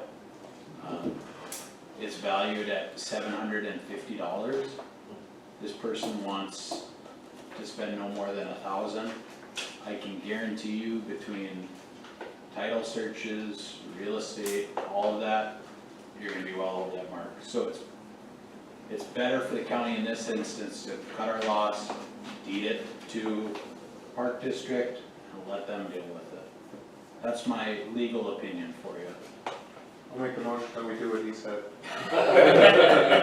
So I guess the motion I'm asking for is first a vote that we're okay giving the Park District this deed, and then secondly for Jeff to sign it, because he's the chairman. Yep. Is that in one part or two parts? Would you like two motions or one? One's probably easier. One's probably easier. Do it all in Yeah. one. All right. Thank you. Wait a second. Okay, we have a motion and a second to go ahead with what Bo said. Yep. I'll watch the tape. Put that in the. Yeah, I'll watch the tape. I guarantee nobody that started watching this is still watching, so there's probably nobody online right now. Yeah, so I want to thank Bo for the time and the commitment that he put into this. Any further discussion on the motion? If not, all those in favor signify by saying aye. Aye. Opposed, same sign. Motion carries. New business, we have a motion to invest federal COVID relief money. Creating an account for that is kind of the procedure that I've noticed throughout the state with other counties. So we just need a motion to go ahead and set that up. So are we gonna, this is going to just be, is it gonna be set up structured like we were talking with Ramsey previously, or, correct? Well, I think it's structured into a separate account. Okay. It's gotta be totally separate. Totally separate, and we can put it into an interest-bearing account, Yes. Okay. and the interest can be spent any way we So want. we can derive interest off of that, and we got the first payment of 1.185 or something Yeah. like that, correct? So Yeah. we'll just be able to derive interest out of it and use it then. Right. I'll make a motion that we allow, that auditor and the treasurer to work together. Good stewardship. Yeah. Motion and a second to go ahead and set up an investment account for the federal COVID relief money. Any further discussion? Anytime we can invest somebody else's money and make interest on it, it's only going to be. They wanted to know everything but my blood type. Yeah. So, What's blood type? Yeah, you might as well get that down. all those in favor signify by saying aye. Aye. Opposed, same sign. Motion carries. Thank you. New item on the agenda, which was added later today or earlier today. I guess it's, yeah, we've been at this for 3 hours, so. Environmental review for activity project that exempt for categorically exclude, not subject to section 58.5. Why do we have to have an environmental review for putting in a 911 electronic system? It's part of Part of the grant, huh? Part of the grant. CBDG. Well, I'll make a motion that we. I'll second. You want my answer? To sign. Good old money. They wouldn't do that. Well, let's just sign the thing, because we need to get it done. Any, we have a motion, we have a second. Any further discussion? All those in favor signify by saying aye. Aye. Opposed, same sign. Motion carries. Visitors and delegations, please all rise at once. Thank you all for attending. Announcements, we have a county tour. The President's Tour is tomorrow, 3 p.m. in the basement meeting room. It's changed to the historical room. This change to the historical room, okay, How long are we anticipating that could be, just out of curiosity? an hour to two. I think, what did they put an hour on? 2 hours. 2 hours. Well, I'll have to jet out if we have a, Yeah. social services to be an hour, so. So, and I will be, Candy and I will both be gone for that, so, You guys better show up. Gone to the basement or no? no, I'll be in Bismarck tomorrow. Yeah. The rest of us gotta do it, Kevin, you're in charge? Kevin, I'll be there. So, I'm on my way to state baseball, so. so, You got baseball? um, It'd be damn hot down there. but yeah, department heads are all aware, email's been sent out, I'll do it again. everybody, spit shine and wear their Sunday best. Well, you don't have to do that. No. So, but anyway, the group from the Association of Counties, will be here, tomorrow at 3. Please welcome them on behalf of Ramsey County. I did leave Roger in charge of coffee and cookies. Okay. Okay, perfect.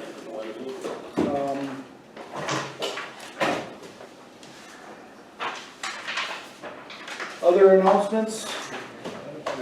Yeah, I've got, for the employee appreciation half day on Friday, I've got all the food pretty much arranged. I still need to go and get desserts, so I think I'm doing cookies. But all of that's taken care of. If anyone has any lawn games or anything that they'd like to bring, assuming that you're gonna be there, that would be appreciated. And I'd like for there to be a group picture of as many county employees as possible, just because I don't think the county's ever done that before. It'd be nice to have a picture with everybody. So, Lucas and I talked about it yesterday. 10:30. We're gonna show up to set up, and then we'll probably start cooking at, I don't know, 11. Yeah, Yeah, no, that's fine. Brian Singer's gonna show up and help. We're gonna have 4 grills between us. So that should be plenty, and a roaster to keep everything warm. So we'll cook stuff beforehand with burgers and brats. we're gonna do it at the big shelter at Roosevelt Park. Yeah. Yeah, next to the baseball diamonds on that side. Memorial building is back up with rains. Yeah. Is there rain in the forecast? I don't know. Rain? We got it. We got the rain. We're all day until next year. They said rain yesterday to here. You guys need to go? Sure. Well, yeah, if you wanna show up early. You wanna come right early, you can go right ahead. Absolutely. Of course. Yeah. Gotta eat the first one. But yeah, well, because of the way that the boxes come, I've got 120 quarter-pound patties and 40 or 60 now, I can't remember, brats. Did you get soy? So that should be plenty. No, if you're vegetarian, all I got for you is bacon. You guys are toasty if you're missing a beef. Vegetarian? We went up to the bath, you can have a bun. Here's a bun for you. So, I don't think that this should all come out of Commissioner Wakefield's pocket. So if anybody wants to pony up and solicit donations from commissioners. Yeah, happy to. I don't know what JS Spending is gonna charge. I think I spent $100 at Walmart already on plates and stuff.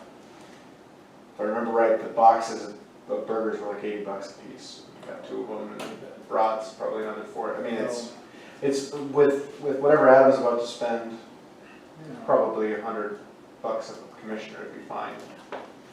Yeah, I'm gonna go get lemonade and stuff like that, mix up some lemonade. Otherwise, case of pop, so that's not. But I can get invoices if you want. It doesn't really matter to me. It's just whatever you want to chip in, no problem. Well, and I do think that it goes to really show our appreciation for, I think Commissioner Gertz from Eddy County said it best at the Law Enforcement Center one time. It's our most important assets, and showing our appreciation for them. and that would be our employees. So a big hearty thank you to all of them for all that they do, and thank you for Commissioner Wakefield and others that have stepped up and organized and